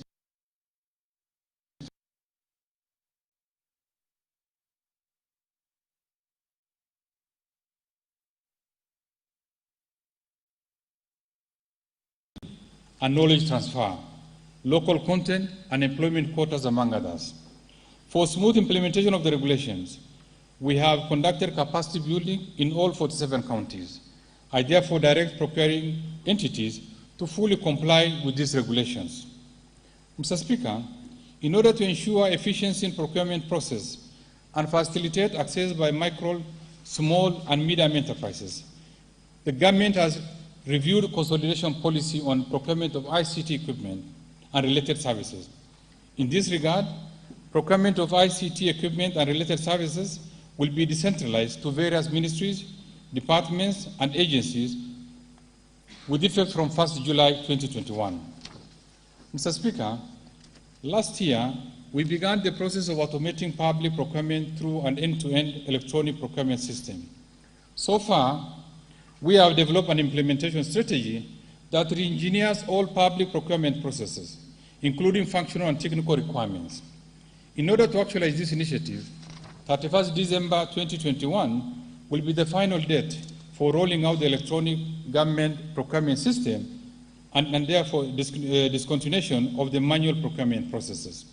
In this regard, the government will realize savings as a result of greater efficiency, reduce operational costs, enhance transparency and accountability through increased bidding participations.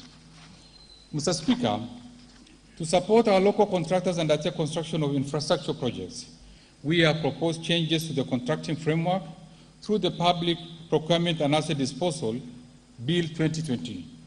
The bill before this House proposes, among others, to allow award of contract to multiple bidders. This indeed will support local firms and accelerate the delivery of services. Mr. Speaker, given the prevailing business environment due to the adverse impact of COVID-19 pandemic, there's an urgent need to evaluate the financial position and governance of key state corporations and institutions. It is in this respect that the government is exploring targeted reforms to strengthen these institutions, including public universities. Mr. Speaker, in the interim, the government provided financial support to strategic institutions, including Kenya Airways, Kenya Power and Lighting Company, and Postal Corporations of Kenya, which were indeed in dire need of cash to meet critical obligations. Mr. Speaker, we have developed a robust information management system to strengthen the statutory role of the National Treasury in financial and operational oversight, as well as the financial risk analysis for state corporations. Mr. Speaker, you may recall that the government introduced cost sharing in public universities in the year 1991. At that time, government funding to public universities per year was set at Kenyan shilling 120,000 per student. Of these, government capitation per student was Kenyan shilling 70,000, while students contributed Kenyan shilling 50,000 through loan funding from Higher Education Loans Board, out of which Kenyan shilling 16,000 catered for tuition fees. This is less than half of tuition fees paid currently by students in various colleges of technical and vocational education and training institutions. The ideal cost of training a student in a university has increased from Kenyan shilling 120,000 to about Kenyan shilling 200,000 per year, and therefore the prevailing funding arrangement introduced in 1991 is unsustainable. Under the current arrangement, universities have not only experienced financial constraints, but have also been unable to continuously honor their statutory obligations. Mr. Speaker, in order to ensure sustainability and self-reliance of public universities, the Ministry of Education is expected to engage stakeholders beginning July 2021 with a view to addressing this matter. Mr. Speaker, delays in payment of pending bills to businesses who provide services to both national and county government has affected liquidity and operation of these entities. In a number of cases, this has led to closure of businesses and affected livelihoods of the suppliers. Though progress was made in settlement of these bills by the national government, we still have challenges with the county government that still owe various suppliers huge amounts. In this regard, I direct government ministries, departments and agencies and the county governments to clear all their pending bills by 30th June 2021. Mr. Speaker, I urge the House to support our efforts towards enforcing compliance in payment of all verified pending bills by the county governments by backing our proposal under Article 225 of the Constitution of Kenya to temporarily stop transfers to county governments that persistently fail to comply with the directive to clear pending bills. Mr. Speaker, the financial sector has remained stable and continue to make significant contributions to the economic growth. Our commercial banks continue to expand their businesses to the neighboring markets, including recent acquisitions in the Democratic Republic of Congo and the Republic of Uganda. The continued regional expansion will leverage on the trade and investment opportunities under the African Continental Free Trade Area. Mr. Speaker, in 2020, the Kenyan banking sector continued on its transformation journey that commenced 5 years ago, where the key pillar of the journey has been the strengthening of banks' business models, governance frameworks, and entrenching customer centricity in the operations. Mr. Speaker, at the outset of the COVID-19 pandemic in March 2020, the banking sector moved quickly to mitigate the impact of the pandemic on staff, customers, and the public, and instituted emergency measures to support business continuity, use of digital channels to mitigate COVID-19 infection risk, enhance liquidity to businesses, as well as facilitate compliance with health and safety protocols. As a result, banks continue to provide uninterrupted banking services to customers mainly through digital channels. Mr. Speaker, over the last 1 year, more than 54% of the bank loans, equivalent to Kenyan shillings 1.7 trillion, were restructured to enable borrowers navigate through the hard time due to the pandemic. As we move to the recovery phase, the banking sector will be expected to play a pivotal role in supporting the recovery of enterprises. Mr. Speaker, to spur economic recovery, additional capital investments are required. In this regard, the recently established Nairobi International Financial Center Authority will play an important role and is expected to publish, before end of December 2021, a framework for attracting investments and innovative financial services into our economy and the region. Mr. Speaker, the high cost of mortgages, land acquisition, and housing unit has limited access to affordable housing. Nevertheless, government interventions are beginning to yield the desired results for affordable housing. Significant progress has been made to enhance efficiency, transparency, and certainty in land matters by re-engineering the land registration processes. digitization of land records, and implementation of the Sectional Properties Act. The government is also in the process of streamlining and simplifying the legal and regulatory process governing the housing sector and providing basic infrastructure services to developers.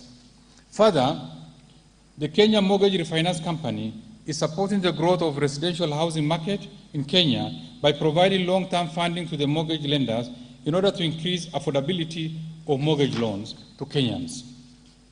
As of December 2020, Kenya Mortgage Refinance Company had refinanced 1,400 affordable housing loans worth Kenya shilling 2.75 billion.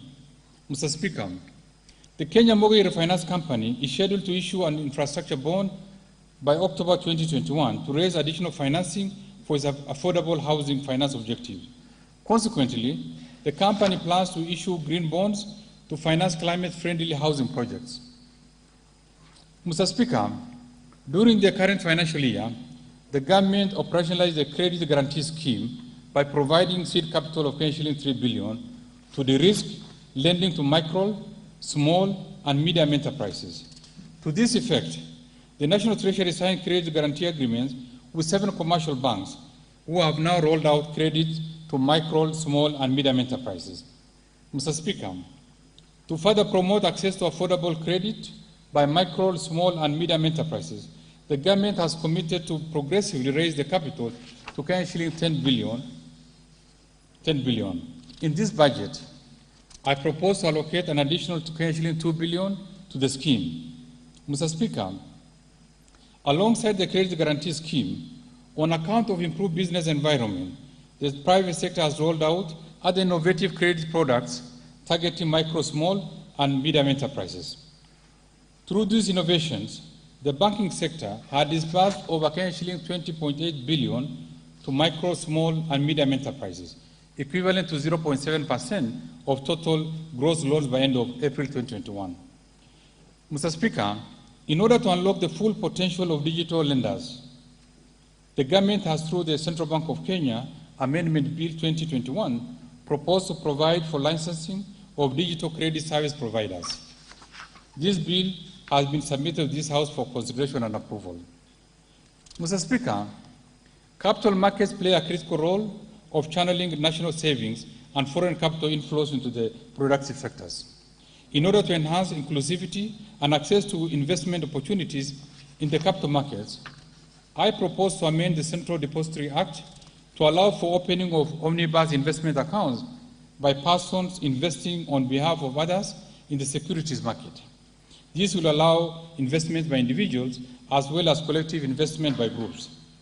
Further, to improve efficiency in our capital markets and ensure fair administrative actions by the Capital Markets Authority, I propose to amend the Capital Markets Act to enable the Capital Markets Tribunal to hear and determine any appeal within 90 days. Mr. Speaker, following the Kenya Bankers Association and other industry players, we shall establish an electronic over-the-counter secondary market platform for government securities.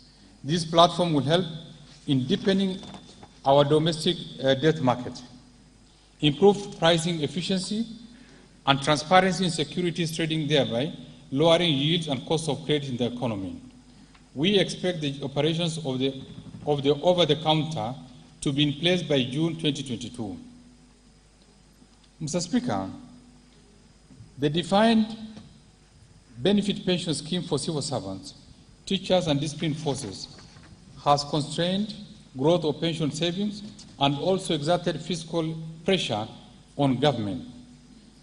In order to address these twin problems, the government on 1st of January 2021 rolled out the much-awaited public service superannuation scheme that covers civil servants, teachers, and the disciplined forces aged below 45 years at the commencement of the scheme, with an option for those over 45 years to join if they elect to do so. As of April 2021, a total of 340,318 public servants had indeed joined the scheme.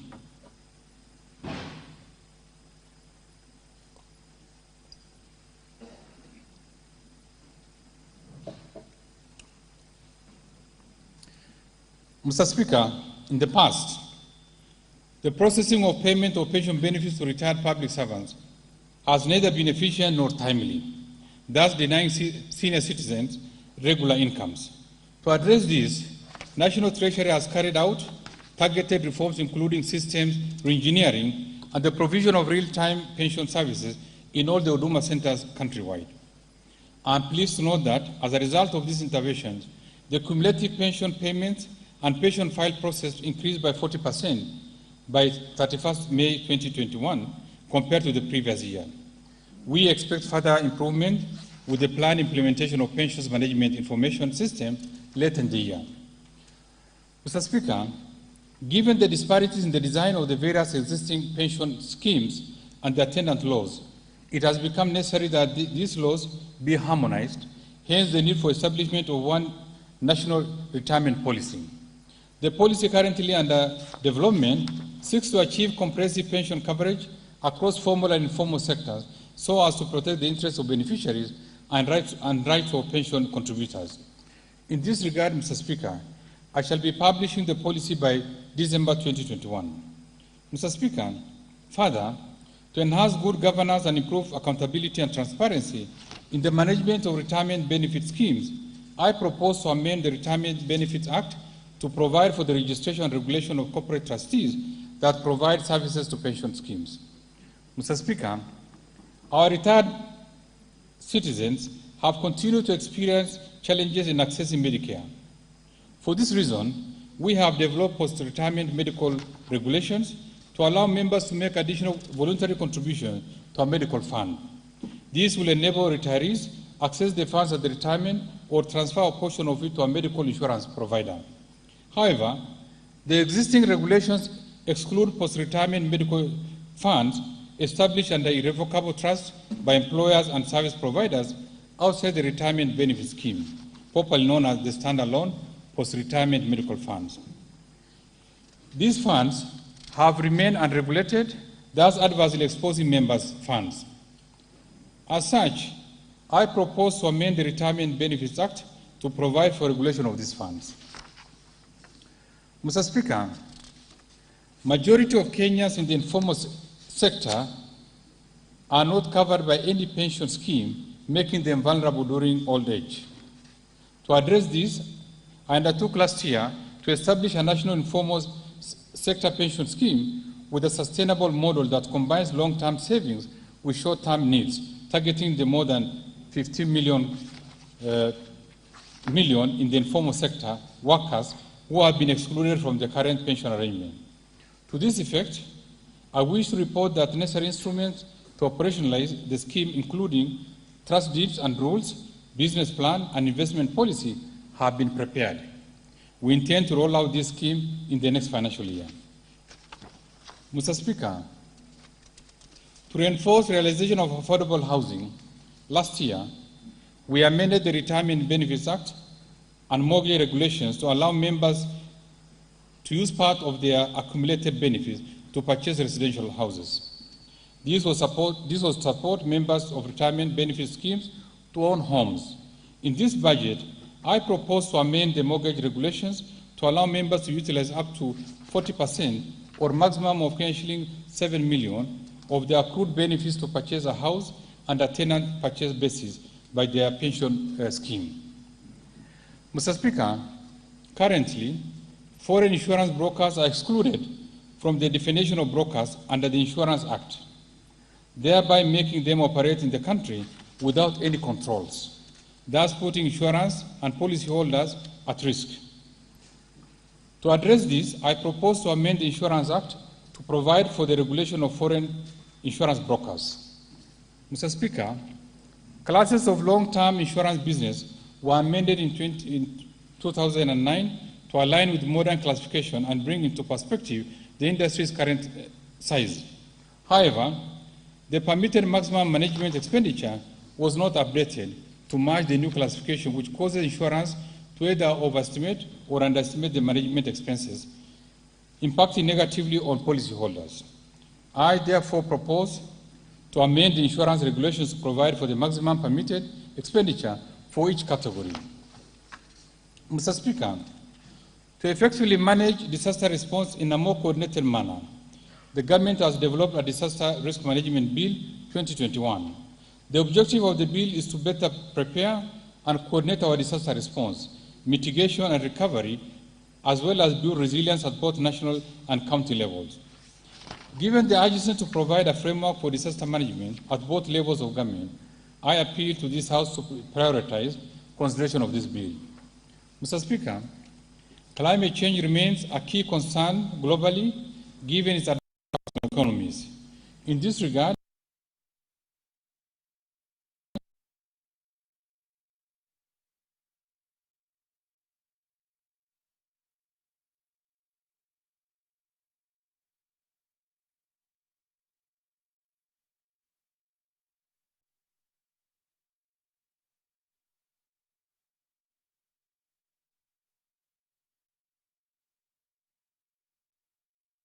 and county government capacities to manage climate risk units, establishment of county climate change fund, and development of climate change laws. Mr. Speaker, the government has also developed and approved the Sovereign Green Bond Framework, identified a portfolio of projects for consideration under the framework, and is prepared to issue the first sovereign green bond to raise capital to finance green projects under the economic recovery strategy. Mr. Speaker, as part of ease of doing business reforms to facilitate trade, we have finalized the development of maritime single window system under the TradeNet system. This will provide an harmonized and simplified ship-to-shore clearance procedures to maritime stakeholders.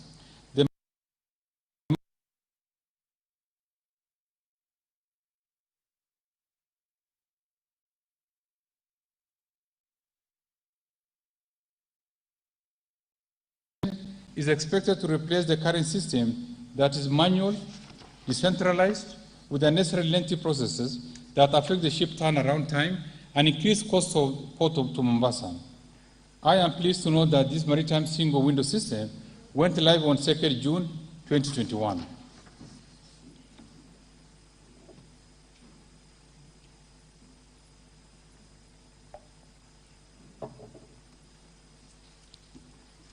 Mr. Speaker, the fiscal policy supporting the financial year 2021-22 and the medium-term budget is designed to support economic recovery and reduce fiscal deficit. The policy aims to mobilize revenues through the ongoing reforms in tax policy and administration. On the expenditure side, the focus will be to rationalize non-priority expenditures from the budget and align the resources to the Big Four agenda and the economic recovery strategy. Mr. Speaker, the execution of this budget for the financial 2020-21, the execution of the budget for the financial 2020-21 has progressed well, albeit with revenue underperformance and elevated expenditure associated with the adverse impact of COVID-19 pandemic. The shortfalls in revenues reflect weaker business environment and the impact of containment measures adopted in March 2020 following the outbreak of the pandemic. The government then responded to the pandemic by, among others, implementing tax relief measures in April 2020. These measures resulted in reduced collection of revenues, adversely impacting the implementation of the budget. Arising from this, the government in January 2021 made reversal of some of the relief measures, resulting in improvement in revenue collection. However, in March 2021, containment measures were introduced as a result of the third wave of the COVID-19. These measures lasted for only 1 month. Mr. Speaker, we remain committed to reducing the level of tax exemptions to create parity of treatment while also raising more revenues to fund social programs and reduce the fiscal deficit. In this budget, I will be proposing selected measures to expand the revenue base. Mr. Speaker, our tax policies are spread across various tax statutes, which are amended every year during the budget process, creating uncertainty in tax legislation.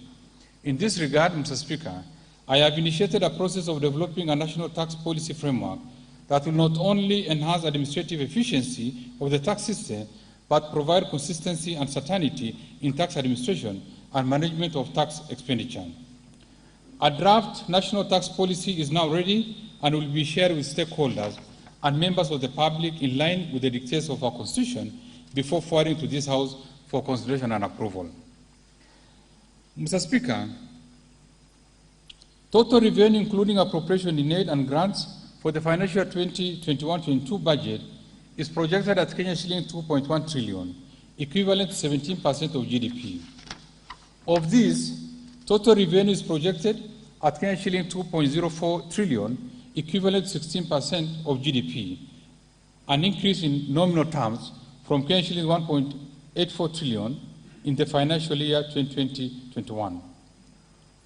Ordinary revenue in the budget is projected at Kenya shilling 1.78 trillion, equivalent to 14.3% of GDP.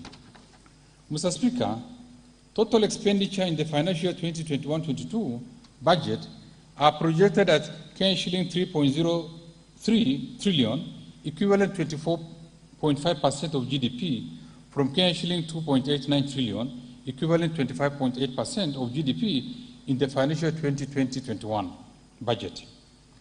Recurrent expenditure will amount to Kenya shilling 2 trillion or 16.2% of GDP. On the other hand, development expenditures, including foreign finance projects, allocations to contingency fund, and conditional transfers to county government are projected at Kenya shilling 669.6 billion. This funding is expected to accelerate completion of ongoing critical infrastructure projects in the country. Mr. Speaker, the expenditures I've outlined in this budget are consistent with those approved in the 2021 budget policy statement. Given the performance of revenue and the available levels of funding from our development partners, it is indeed necessary that we strictly adhere to the expenditure ceilings as presented so as to manage and stabilize public debt. Mr. Speaker, given the projected revenues and grants against the projected expenditure, the fiscal deficit for the financial year 2021-22 budget is projected at Kenya shilling 929.7 billion, equivalent to 7.5% of GDP. This fiscal deficit is lower than Kenya shilling 976.2 billion, equivalent to 8.7% of GDP in the financial year 2020-21 budget. The fiscal deficit in 2021-22 budget will be financed through net external financing of Kenya shilling 271.2 billion, equivalent to 2.2% of GDP, and net domestic financing of Kenya shilling 658.5 billion, equivalent to 5.3% of GDP. Mr. Speaker, our medium-term consolidation policy aims at reducing fiscal deficit progressively to Kenya shilling 613.8 billion, equivalent to 3.6% of GDP by the year 2024-25. In this respect, we shall closely monitor the impact of COVID-19 to the economy and accordingly adjust the fiscal plan, including tax measures, to ensure that our development agenda remains sustainably funded. We shall carefully do this while limiting in-house adjustments of the budget for new projects except those of emergency nature. This will enhance certainty in the budget process and improve implementation of government programs and projects while adhering to the fiscal consolidation plan. Mr. Speaker, Kenya's public debt remains sustainable, but the debt carrying capacity has, however, declined. Financing of the fiscal deficit will continue to be strictly guided by the debt and borrowing policy and the annual medium-term debt strategy. Mr. Speaker, the government is implementing reforms to strengthen the institutional arrangements of public debt management by aligning the operations of the Public Debt Management Office to the PFM Act. In this respect, decisions of the day-to-day management and operations of the public debt management shall be undertaken by the Public Debt Management Office to enhance efficiency, strengthen accountability, and transparency. In addition, Mr. Speaker, during this calendar year, we have scheduled a set of debt management operations to lower costs and risk in our public debt portfolio to improve on the country's debt sustainability indicators and sovereign credit rating. I look forward to support of the August House for the amendment of public debt ceiling set in the Public Finance Management Act to enable implementation of debt management operations, including financing of the fiscal deficit. Mr. Speaker, with the desire to meet our development objectives The gap between development needs and available resources has been expanding, underscoring the need for alternative financing mechanism. Last year, I highlighted the importance of public-private partnership as an option for closing the financing gap. The current Public-Private Partnership Act impairs expeditious financial closure of public-private partnership projects. To this effect, I undertook to transform the public-private partnership framework, which included review of legal, operational, and institutional structures. In this regard, I submitted the Public-Private Partnership Bill 2021 to this House for consideration and approval. Mr. Speaker, let me now turn to the highlights of the government spending priorities in the coming financial year. In light of the revenue challenges and significant expenditure demands, spending in the financial year 2021-22 will focus on critical areas with the highest impact on the well-being of Kenyans and support economic recovery. Therefore, the total program spending for the financial year 2021-22, excluding redemptions, amounts to shilling 3.03 trillion. Mr. Speaker, the government will continue with the implementation of the economic stimulus program in the financial year 2021-22. With regards, with targets to cushion vulnerable citizens and businesses, particularly those affected by the COVID-19 pandemic. We have in this regard set aside shilling 23.1 billion in the financial year 2021-22 budget for continuation of this program. Mr. Speaker, out of this, shilling 3 billion is earmarked for youth empowerment and employment creation under the Kazi Mtaani program. Shilling 2.6 billion will go towards enhancing liquidity to businesses. Shilling 6.4 billion for improving educational outcomes. Shilling 6.9 billion for improving environment, water and sanitation facilities. Shilling 1.97 billion for improving agriculture and food security, as well as shilling 1.2 billion for recruitment of health workers. Mr. Speaker, I have also set aside shilling 1 billion for Kenya Wildlife Services to employ community scouts. Mr. Speaker, the implementation of priority programs under the Big Four agenda is a critical part to supporting sustainable economic recovery and accelerating employment creation. To realize this, Mr. Speaker, I have set aside shilling 142.1 billion to support the implementation of the Big Four agenda for both drivers and enabler projects.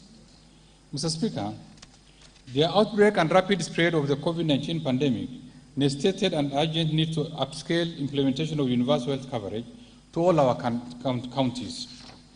Towards this end, Mr. Speaker, I have proposed an allocation of shilling 121.1 billion to the health sector to support the various programs aimed at improving health outcomes. Mr. Speaker, of this amount, shilling 47.7 billion will fund activities and programs for the attainment of universal health coverage.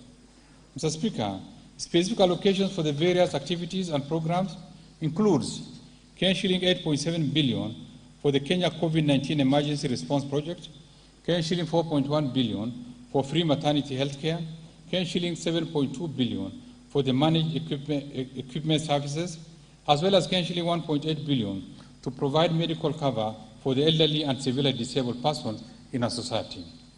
To lower cases of HIV, AIDS, and malaria and tuberculosis in the country, shilling 5.8 billion has been set aside. To enhance vaccines and immunization program, we've set aside shilling 3.9 billion. Further, Mr. Speaker, we propose an additional shilling 14.3 billion for purchase of COVID-19 vaccines and related expenditure in the course of the financial year 2021-2022. Mr. Speaker, to enhance early diagnosis and management of cancer and reduce the burden of treatment among Kenyans, I have proposed an allocation of shilling 450 million for procurement of cyberknife radiotherapy equipment for Kenyatta University Teaching, Referral and Research Hospital. A further shilling 350 million has been set aside for the establishment of 2 cancer centers in Meru and Kakamega. Further, to improve health service delivery, shilling 15.2 billion has been set aside for Kenyatta National Hospital, shilling 11.5 billion for the Moi Teaching and Referral Hospital, shilling 7.3 billion for the Kenya Medical Training Centers, shilling 2.8 billion for the Kenya Medical Research Institute, Kenya shilling 1.2 billion for the construction of Kenya National Hospital vans and pediatric centers.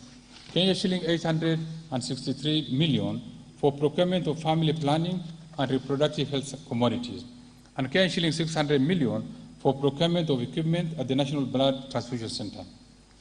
Mr. Speaker, affordable housing program is a pragmatic approach to addressing the housing problem, especially in the urban centers. To ensure success of this initiative, I have proposed an allocation of Kenya shilling 13.9 billion for the affordable housing program.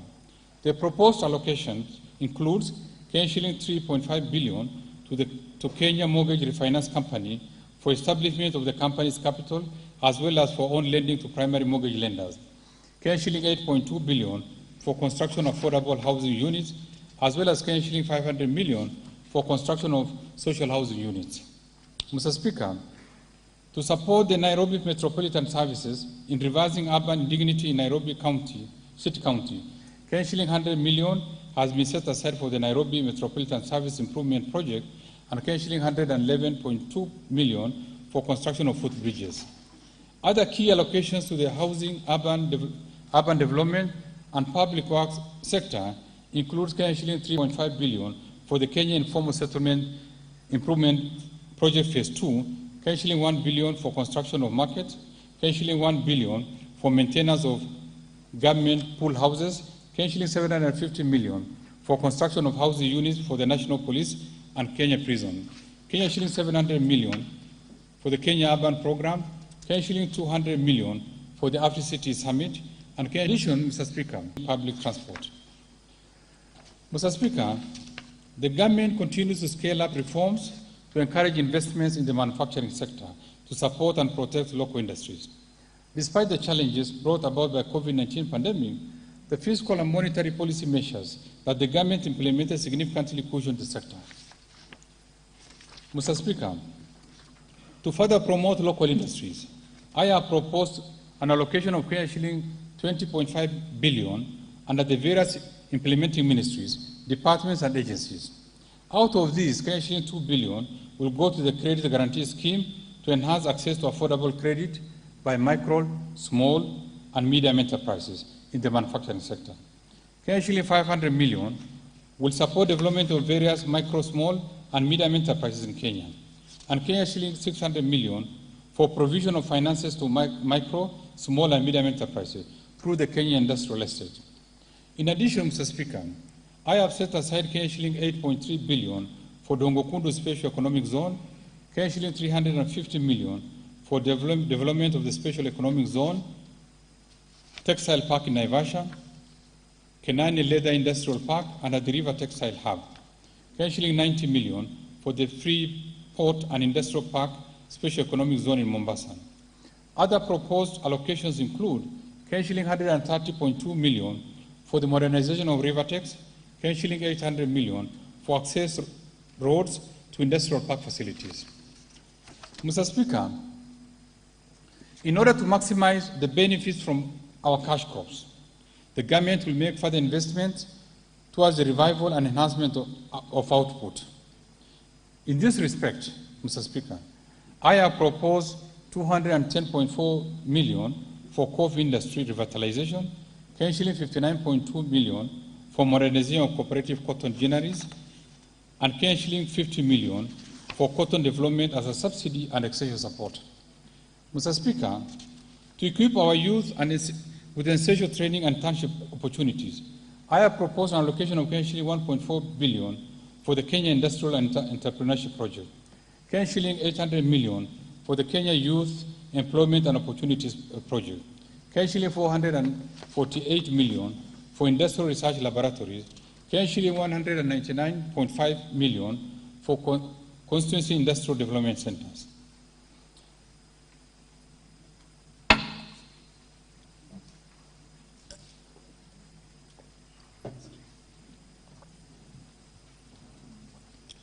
Mr. Speaker, in order to support our aspirations of attaining 100% food and nutrition security, I have set aside Kenya shilling 60 billion to relevant programs in this budget.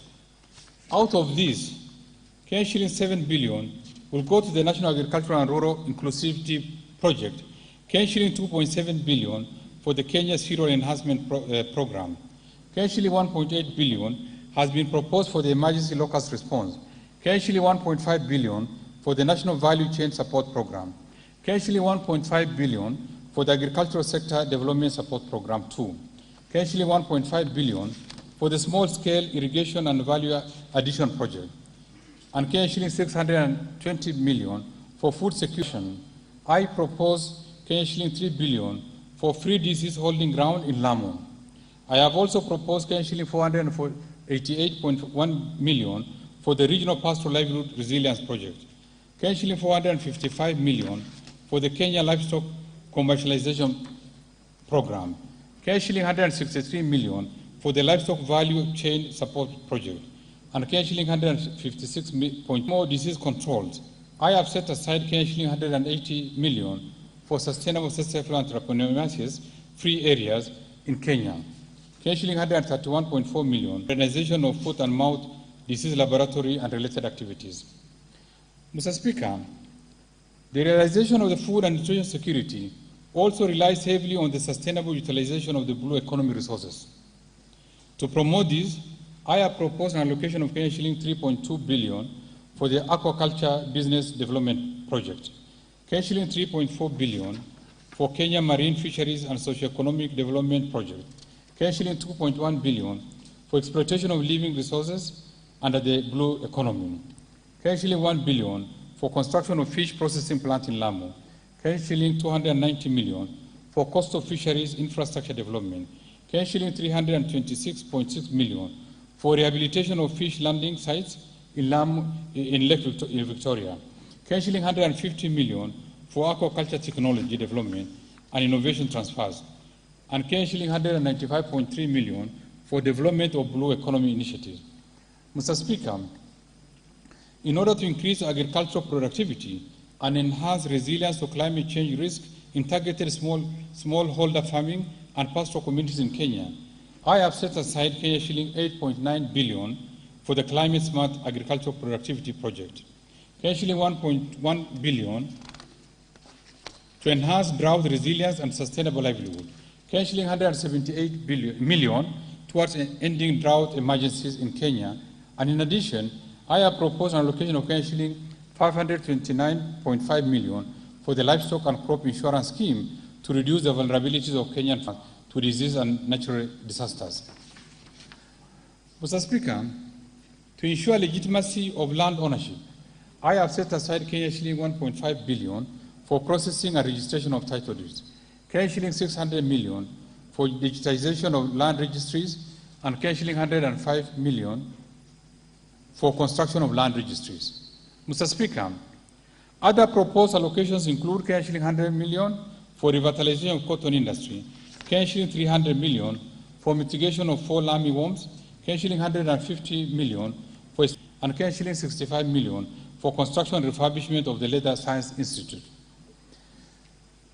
Mr. Speaker, having highlighted the expenditures under the Economic Stimulus Program and the Big Four Agenda Initiative, allow me to turn to other proposed areas of expenditure in this budget that will support our path to sustainable and resilient economic recovery. Mr. Speaker, the government continues to expand critical infrastructure in roads, rails, sea and airports to create an enabling environment for economic recovery and employment creation. Towards this end, I have proposed an allocation of shilling 182.5 billion, excluding the provisions I have set aside for the Economic Stimulus Program and the Big Four Agenda, to support construction of roads and bridges, as well as their rehabilitation and maintenance. Mr. Speaker, the rehabilitation of the meter gauge railway has improved interconnectivity and reduced traffic congestion on our roads. To continue improving public transport within the Nairobi metropolitan area, I have set aside shilling 1.3 billion for railway metro lines. Further, Mr. Speaker, to expand railway transport to the rest of the country, I have set aside shilling 27.2 billion for phase 2 of the standard gauge railway, shilling 2 billion for construction and rehabilitation of Naivasha Inland Container Depot, Malaba Line, shilling 2 billion for construction and rehabilitation of Riruta Lenana, Ngong Railway, shilling 1.1 billion to complete rehabilitation of the Nairobi-Nanyuki meter gauge railway line, and shilling 700 million to complete rehabilitation of the Nakuru-Kisumu meter gauge railway. I have also set aside shilling 2 billion for the Kenya National Shipping Yard. Mr. Speaker, to support development of our ports, I have proposed an allocation of shilling 7.5 billion for the construction of the Mombasa Port Development Project, and shilling 7.5 billion for the LAPSET project. Further, I have set aside shilling 128 million for insurance of ferries for the Likoni Channel, shilling 149 million for the maintenance of ferries and jetty headquarters, and shilling 603 million for construction and expansion of airports and airstrips. Mr. Speaker, to support production of reliable and affordable energy, I have set aside a total of shilling 71.9 billion, excluding the provisions set aside under the Big Four initiatives. Out of these, shilling 50.1 billion will cater for transmission and distribution of power. Shilling 11.3 billion for development of geothermal energy. Shilling 6.4 billion for electrification of public facilities, and shilling 1.3 billion for development of nuclear energy, as well as exploration and mining of coal. Mr. Speaker, enhanced national security will create an enabling environment for business to thrive while aiding faster economic recovery. In this regard, I have proposed an allocation of shilling 294.5 billion to support operation of the National Police, Defense, and the National Intelligence Service. Mr. Speaker, the proposed allocations include 119.8 billion for defense, shilling 42.5 billion for the National Intelligence Service, shilling 110.6 billion for policing and prison services, shilling 10.7 billion for leasing of police motor vehicles, and shilling 1 billion for police modernization program. Mr. Speaker, to step up war on crime and enhance support for administration of justice, I have set aside shilling 1.5 billion for the National Communication Surveillance System, and shilling 335 million to equip the National Forensic Laboratory. Mr. Speaker, other allocations include shilling 4.8 billion for medical insurance for the National Police Service and prisons, shilling 2.3 billion for the group personal insurance for the National Police and prisons, as well as shilling 1 billion for the National Integrated Identity Management System.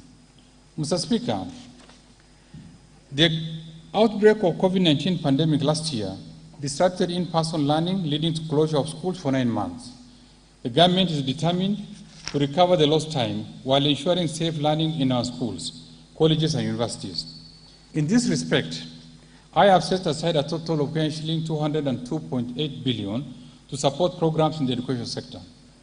Mr. Speaker, out of the proposed allocation, shilling 12 billion will cater for free primary education, shilling 2.5 billion for recruitment of teachers, shilling 62.2 billion for free day secondary education, including insurance under the NHI for secondary school students, shilling 4 billion for examination fee waiver for all class 8 and Form 4 candidates, and shilling 1.8 billion for the school feeding program. In addition, Mr. Speaker, I have proposed an allocation of shilling 1 for the competency-based curriculum, and shilling 420 million for the digital literacy program and ICT integration in our secondary schools. Mr. Speaker, to support infrastructure development and ensure safe learning in our schools, I have proposed an allocation of shilling 4.2 billion for primary and secondary schools infrastructure, and shilling 1.8 billion for construction and equipping of technical training institutes and vocational training centers. Further, shilling 1.1 billion has been set aside to increase access and improve the quality of technical and vocational education and training programs under the East African Skills Transformation and Regional Integration Project. Mr. Speaker, other proposed allocations to the education sector includes shilling 281.7 billion to Teacher Service Commission, shilling 76.3 billion for university education, shilling 15.8 billion to the Higher Education Loans Board, shilling 5.8 billion for Kenya Secondary School Education Quality Improvement Project, and shilling 5.2 billion capitation to TVET students Further, Kenya shilling 745 million has been set aside for the technical vocational education training and entrepreneurship. Kenya shilling 633 million for promotion of youth employment and vocational training, and Kenya shilling 323 million for the National Research Fund. Mr. Speaker, when COVID-19 pandemic struck last year, we injected additional resources to the traditional cash transfer program to cushion the vulnerable in our society. To continue protecting this vulnerable segment, I have proposed an allocation of Kenya shilling 37.8 billion for social protection and affirmative actions in this budget. Mr. Speaker, out of this allocation, Kenya shilling 16.7 billion will cater for cash transfers to elderly persons, 7.9 billion for orphans and vulnerable children, and Kenya shillings 1.2 billion for orphans for persons living with severe disabilities. Mr. Speaker, the proposed allocation also includes Kenya shilling 4.1 billion for the Kenya Hunger Safety Net program, Kenya shilling 3.7 billion for the Kenya Development Response to Displacement Impact Project, and Kenya shilling 2.7 billion for the Kenya Social and Economic Inclusion Project. In addition, Kenya shilling 933.8 million will go to the Child Welfare Society of Kenya. Kenya shilling 400 million for the Presidential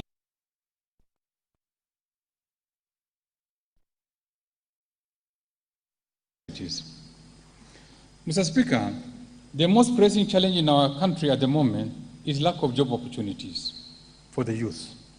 This has been exacerbated by the hard economic times following the adverse impact of COVID-19 pandemic. In order to empower the youth and support businesses owned by youth, women and persons living with disabilities, I have set aside Kenya shilling 10 billion for the National Youth Service, Kenya shilling 2.2 billion for the Kenya Youth Empowerment and Opportunities Project, Kenya shilling 454.1 million for the Youth Enterprise Development Fund, Kenya shilling 120 million for the Women Enterprise Fund, and Kenya shilling 62 million for the Youth Employment and Enterprise Fund. Mr. Speaker, to promote regional equity, reduce poverty, and enhance social development, I have set aside Kenya shilling 41.7 billion for the National Government Constituency Development Fund, Kenya shilling 2.1 billion for the National Government Affirmative Action Fund, as well as Kenya shilling 2.8 billion for the Equalization Fund to finance programs in the previously imagined. Mr. Speaker, the rapid technological advancements portend great potential to catalyze economy, create jobs, and improve lives and livelihood for Kenyans.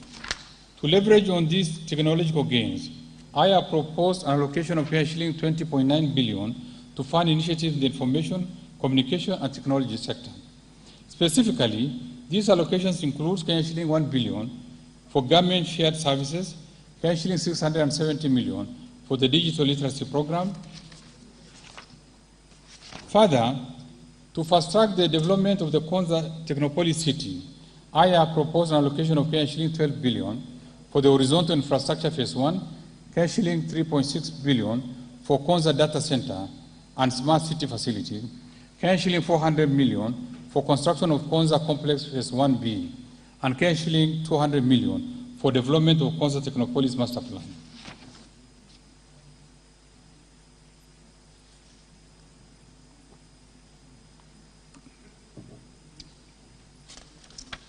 Mr. Speaker, other proposed allocations include Kenya shilling 1.2 billion for maintenance and rehabilitation of National Optic Fiber Backbone Phase 2 expansion cable, Kenya shilling 1.1 billion for installation and commissioning of Eldoret Nadapal Fiber Optic Cable, and Kenya shilling 463 million for maintenance and rehabilitation of last mile county connectivity.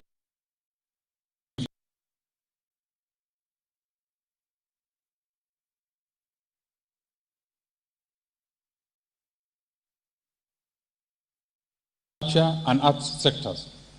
To support recovery of these sectors, I have proposed an allocation of Kenya shilling 15 billion for the Sports, Arts and Social Development Fund, Kenya shilling 1.7 billion for the Tourism Fund, Kenya shilling 643 million for the Tourism Promotion Fund, and Kenya shilling 90 million for refurbishment of the regional stadia. Mr. Speaker, to expand access to clean and adequate water for domestic and agricultural use, I have proposed an allocation of shilling 38 billion for water and sewerage infrastructure development, shilling 16.4 billion for water resource management, and shilling 10.8 billion for water storage and flood control. In addition, I have set aside shilling 10.5 billion for irrigation and land reclamation, and shilling 1.6 billion for water harvesting and storage for irrigation. Mr. Speaker, in order to support environment and water conservation, I have set aside shilling 9.6 billion for forest and water towers conservation, shilling 3.3 billion for environment management and protection, shilling 1.4 billion for meteorological services, and shilling 8.2 billion for wildlife conservation and management. Mr. Speaker, to enhance good governance and scale up fight against corruption, I have set aside shilling 3.3 billion for the Ethics and Anti-Corruption Commission, shilling 3.2 billion for the Office of the Director of Public Prosecutions, and shilling 7.6 billion for the Criminal Investigation Services, and shilling 5.9 billion for the Office of the Auditor General. Additionally, Mr. Speaker, to enhance the oversight and legislative role of Parliament and access to justice, I propose to set aside shilling 37.9 billion for Parliament and shilling 17.9 billion for the judiciary. Mr. Speaker, acknowledging the place of devolution in our country, the county governments will receive shilling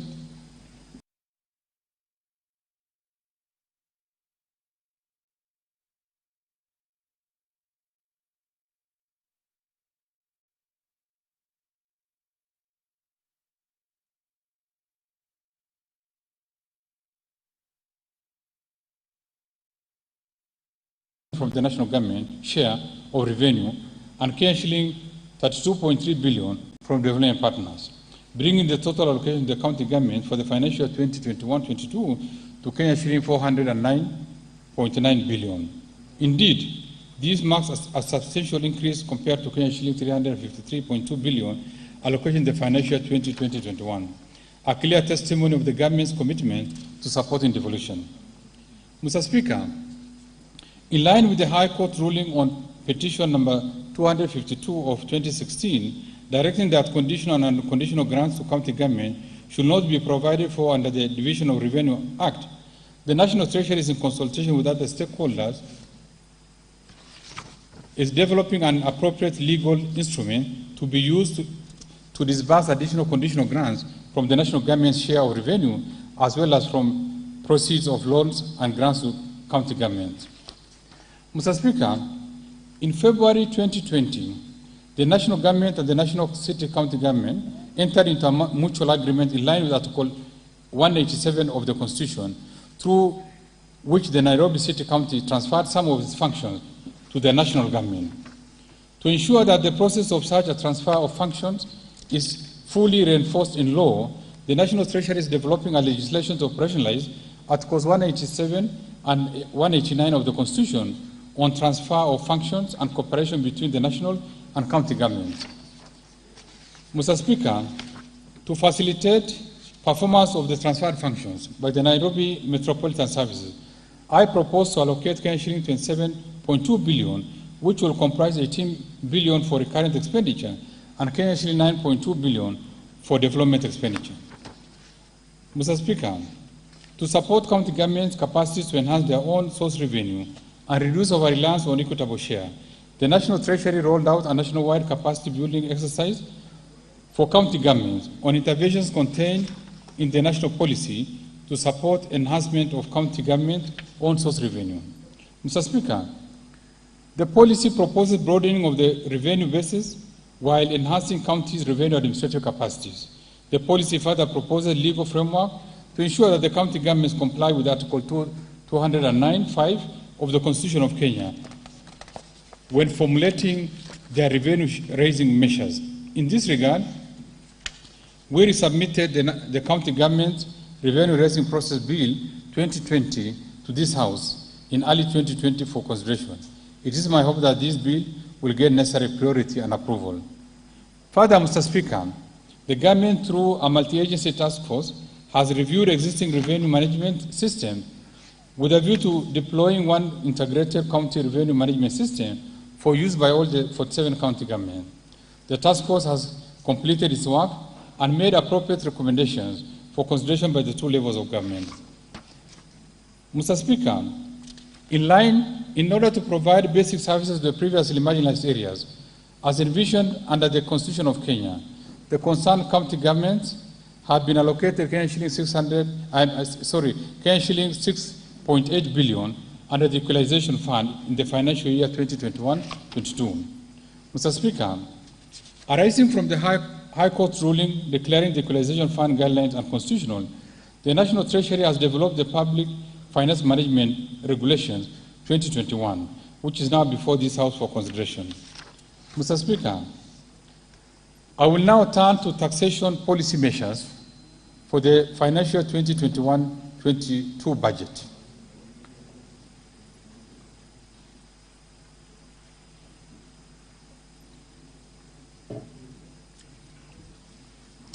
I will begin by highlighting some of the key measures on custom duty as agreed during the East African Community Partner States pre-budget consultation in May 2021. I'll then highlight some of the proposed amendments in the various tax laws relating to tax administration. These amendments are contained in the Finance Bill 2021 that I submitted to this House in April 2021 for consideration and approval. Mr. Speaker, the custom measures agreed by the East African Community Partner States and the proposed amendments in the Finance Bill 2021 are expected to generate an additional shilling 8.7 billion to the Exchequer for the financial year 2021-22 budget. On custom duties, Mr. Speaker, during the East African Community pre-budget meeting, the ministers noted with concern the proliferation of cheap imports into the region and agreed on measures to protect locally manufactured products from unfair competition. The agreed measures under customs shall become effective from 1st July 2021.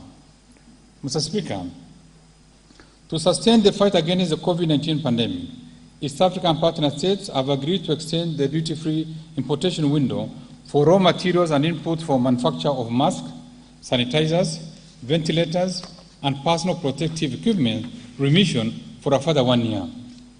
Mr. Speaker, over the years, we have developed sufficient capacity for local manufacturing in the metal and allied subsector. This has generated job opportunities for our youth. However, the local manufacturers in this subsector continue to face stiff competition from cheaper imports. In this regard, and in order to continue protecting this subsector, the East African partner states agreed that imported iron and steel products shall continue attracting a duty rate of 25% with the corresponding specific rates for a further 1 year. Mr. Speaker, our farmers have been working hard to produce enough food to satisfy demand in the region. In particular, the sector has been meeting local demands for vegetable products, including potatoes, peas, and tomatoes, among others.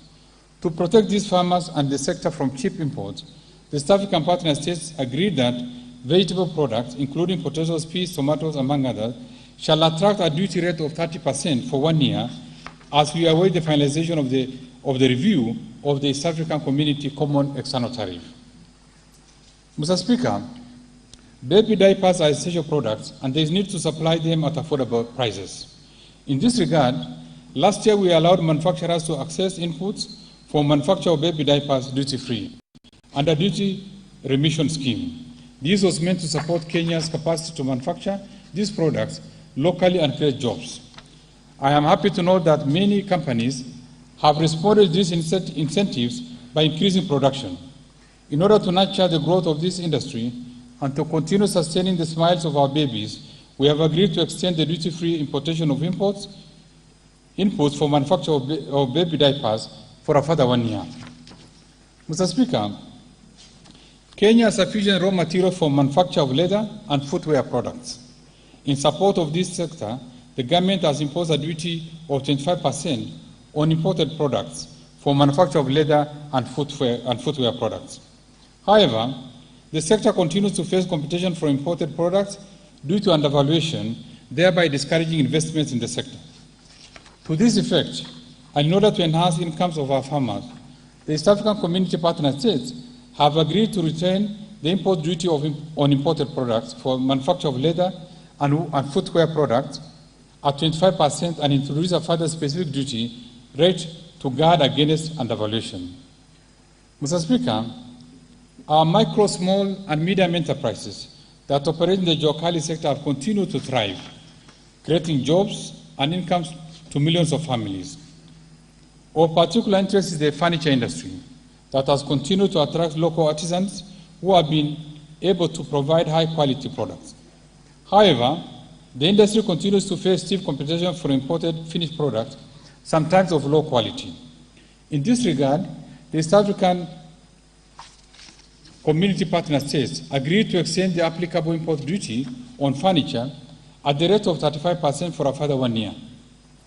Mr. Speaker, to give impetus to the affordable housing programs and facilitate availability of locally made roofing tiles at affordable prices, East African Community Partner States agreed to extend for a further 1 year the duty-free window for importing inputs for the manufacture of roofing tiles under the duty remission scheme. Mr. Speaker, I now turn to the proposed amendments to the Income Tax Act.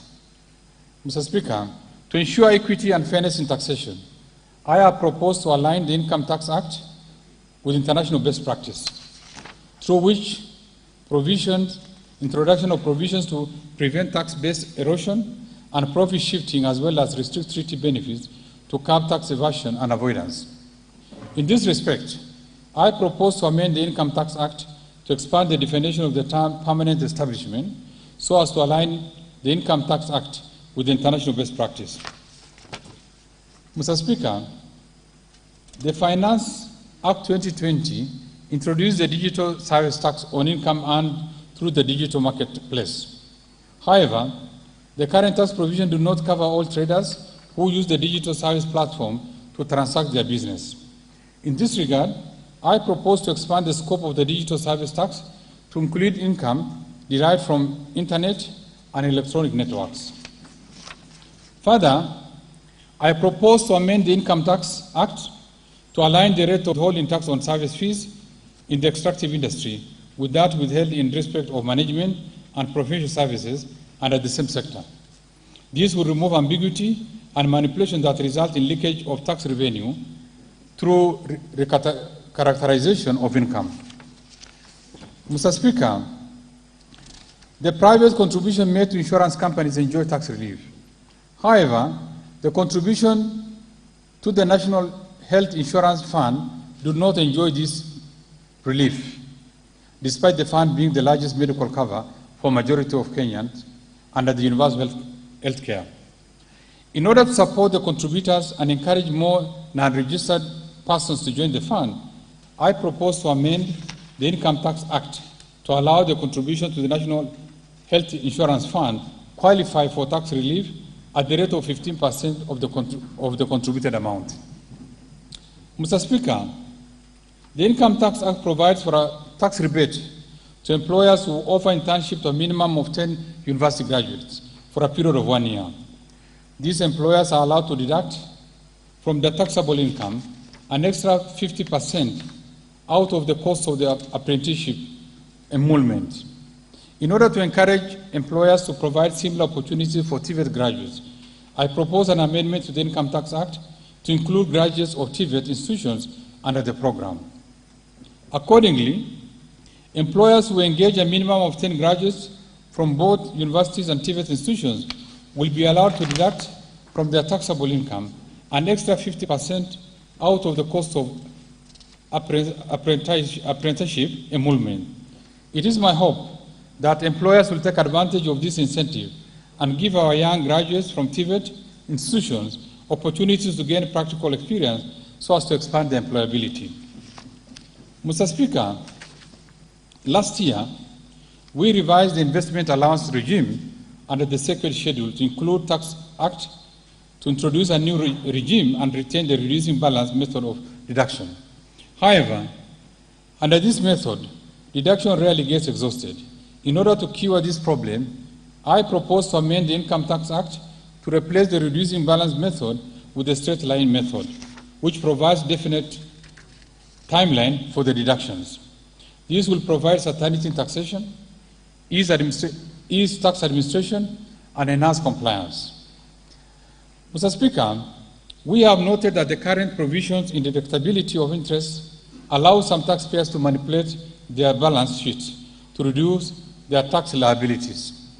I therefore propose to replace the current thin capitalization rule that is based on debt to equity ratio with interest restrictions based on a ratio of earnings before interest, taxes, depreciation, and amortization.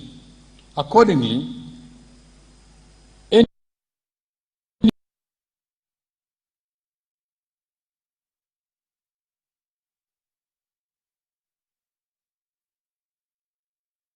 income. Mr. Speaker, in addition to being an international best practice, these measures has been found to be a better indicator of an economic performance of businesses, hence appropriate for determining the deductibility of interest on loans. This will guard against tax planning.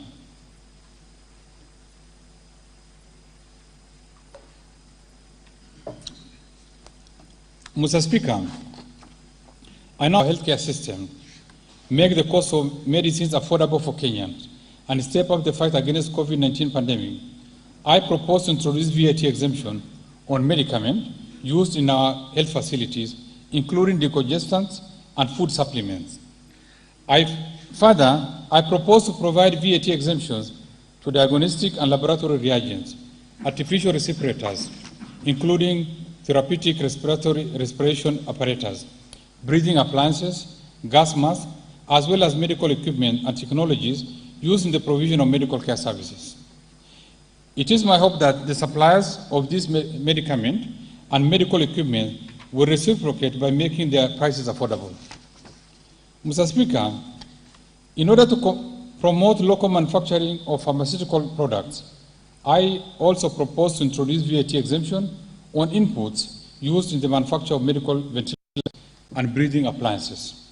This will enhance access to these products that are essential in management of the COVID-19 complications. Mr. Speaker, despite the huge potential for mineral and petroleum resources in the country, exploration and mining sector remains underdeveloped due to huge capital outlay requirements. In order to promote exploration and mining activities in the country, I propose to exempt from VAT goods for inclusive use in geothermal or oil exploration and mine prospecting. Mr. Speaker, to boost Kenya's effort on green energy, I propose to exempt from VAT equipment for generation of solar and wind energy.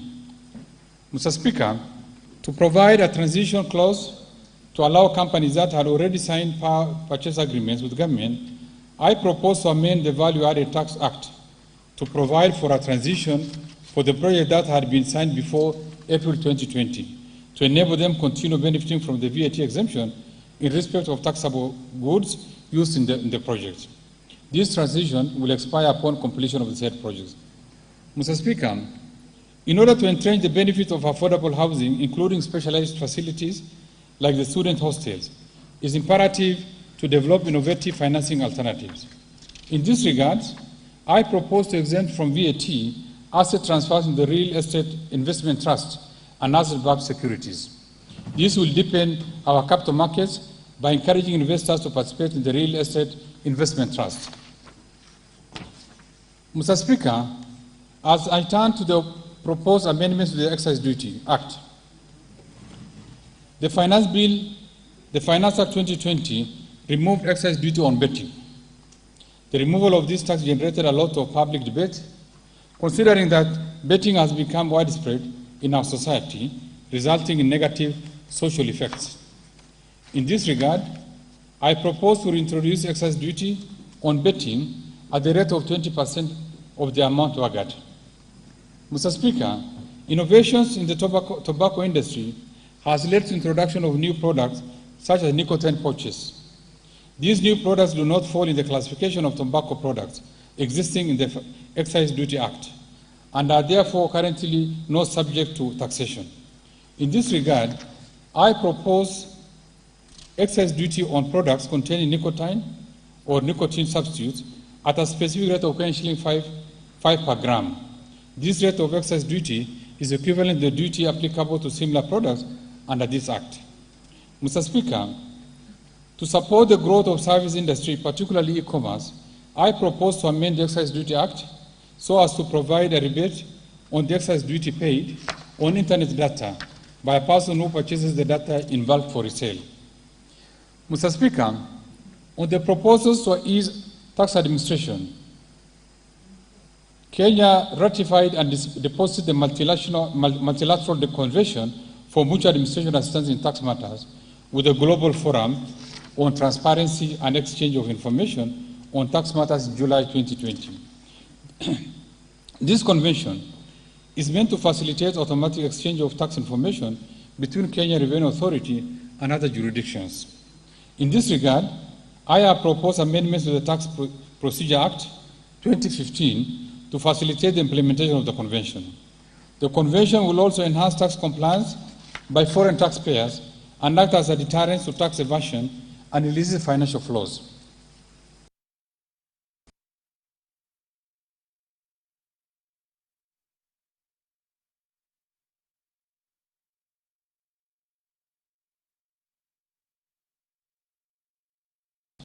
To empower the Kenya Revenue Authority, seek intervention of other agencies to facilitate compliance with the provisions of the Digital Service Tax.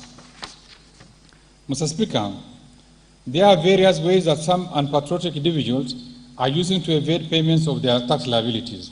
For example, we have noted in our iTax system perennial non-compliant taxpayers, defaulters, payment returns without payment, non-filers, nil filers, credit filers, stop filers, and decliners.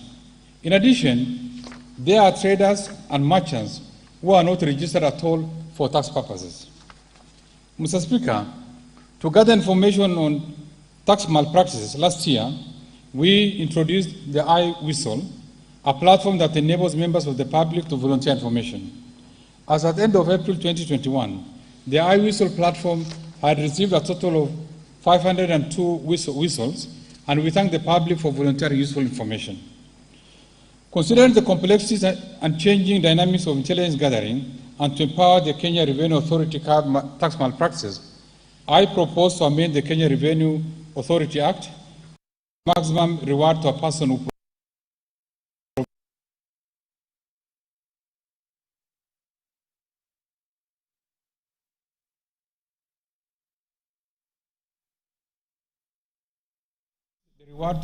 provides information leading to recovery from maximum of shilling 2 million to shilling 5 million.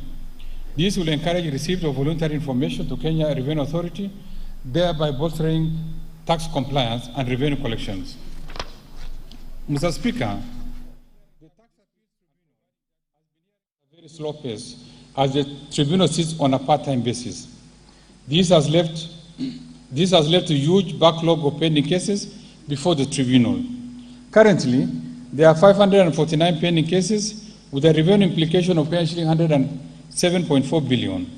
In order to strengthen the tribunal and allow members to expeditiously hear and conclude cases, I have proposed various amendments to the Act through Tax Appeals Tribunal, Bill 2021, which I have submitted to this House for consideration.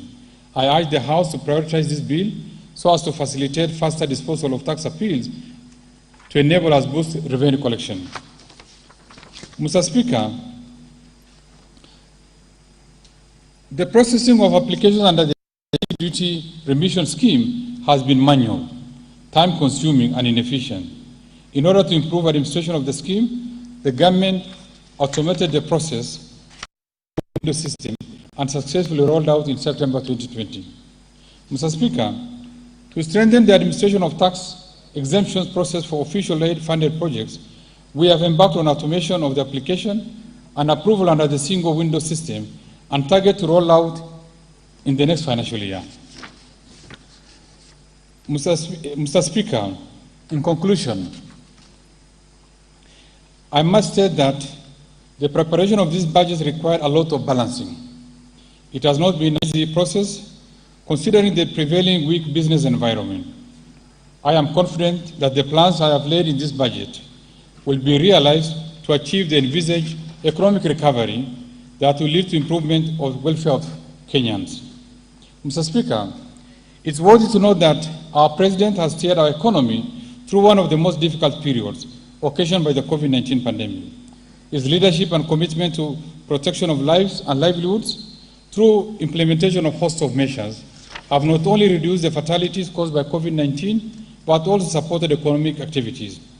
Mr. Speaker, the budget I presented today has articulated additional measures that the government plans to undertake to further boost economic recovery.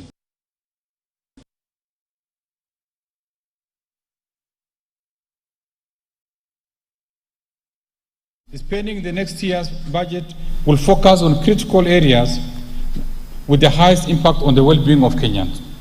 In this regard, Mr. Speaker, I sincerely thank Kenyatta for his wise counsel, unfailing support and guidance, not only during the budget preparation process, but also in the stewardship of the economy.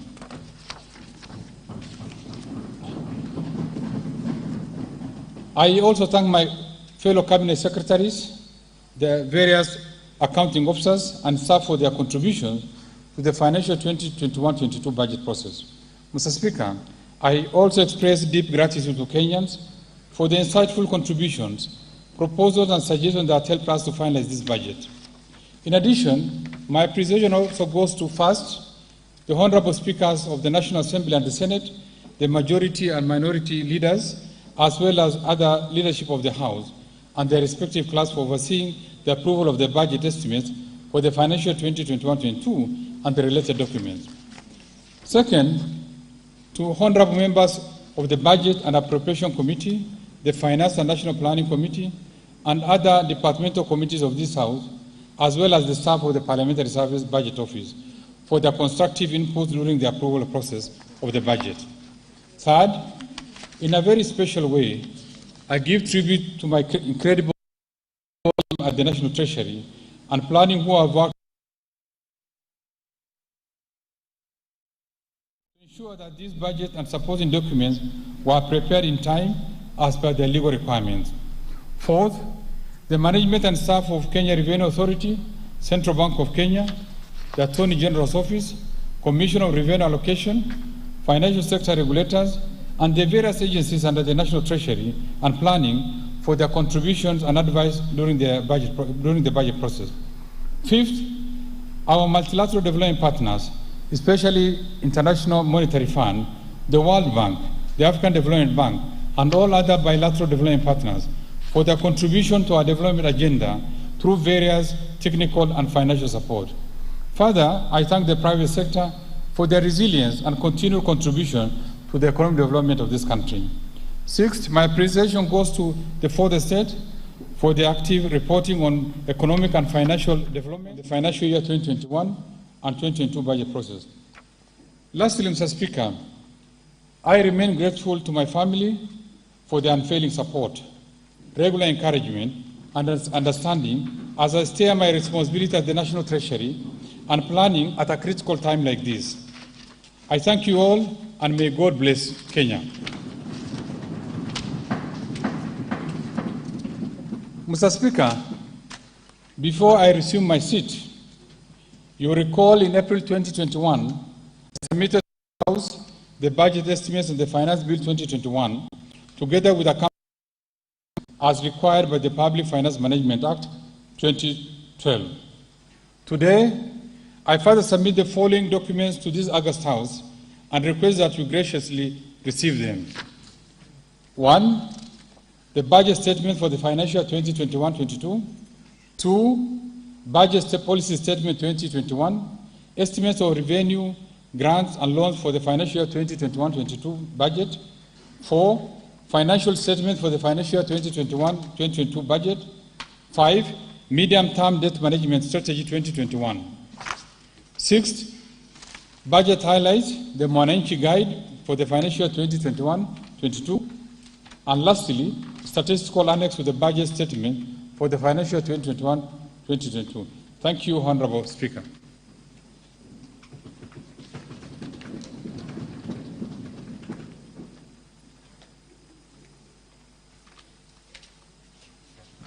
Thank you very much.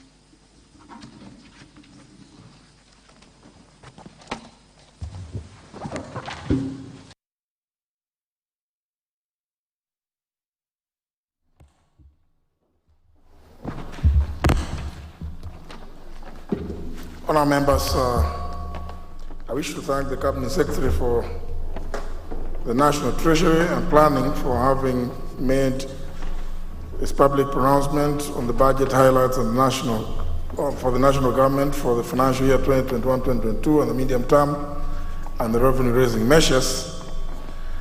And as you know, honourable members, today's budget speech will not be accompanied by the usual parliamentary courtesies given the limitations occasioned by the prevailing COVID-19 pandemic and the attendant Ministry of Health's guidelines regarding public meetings.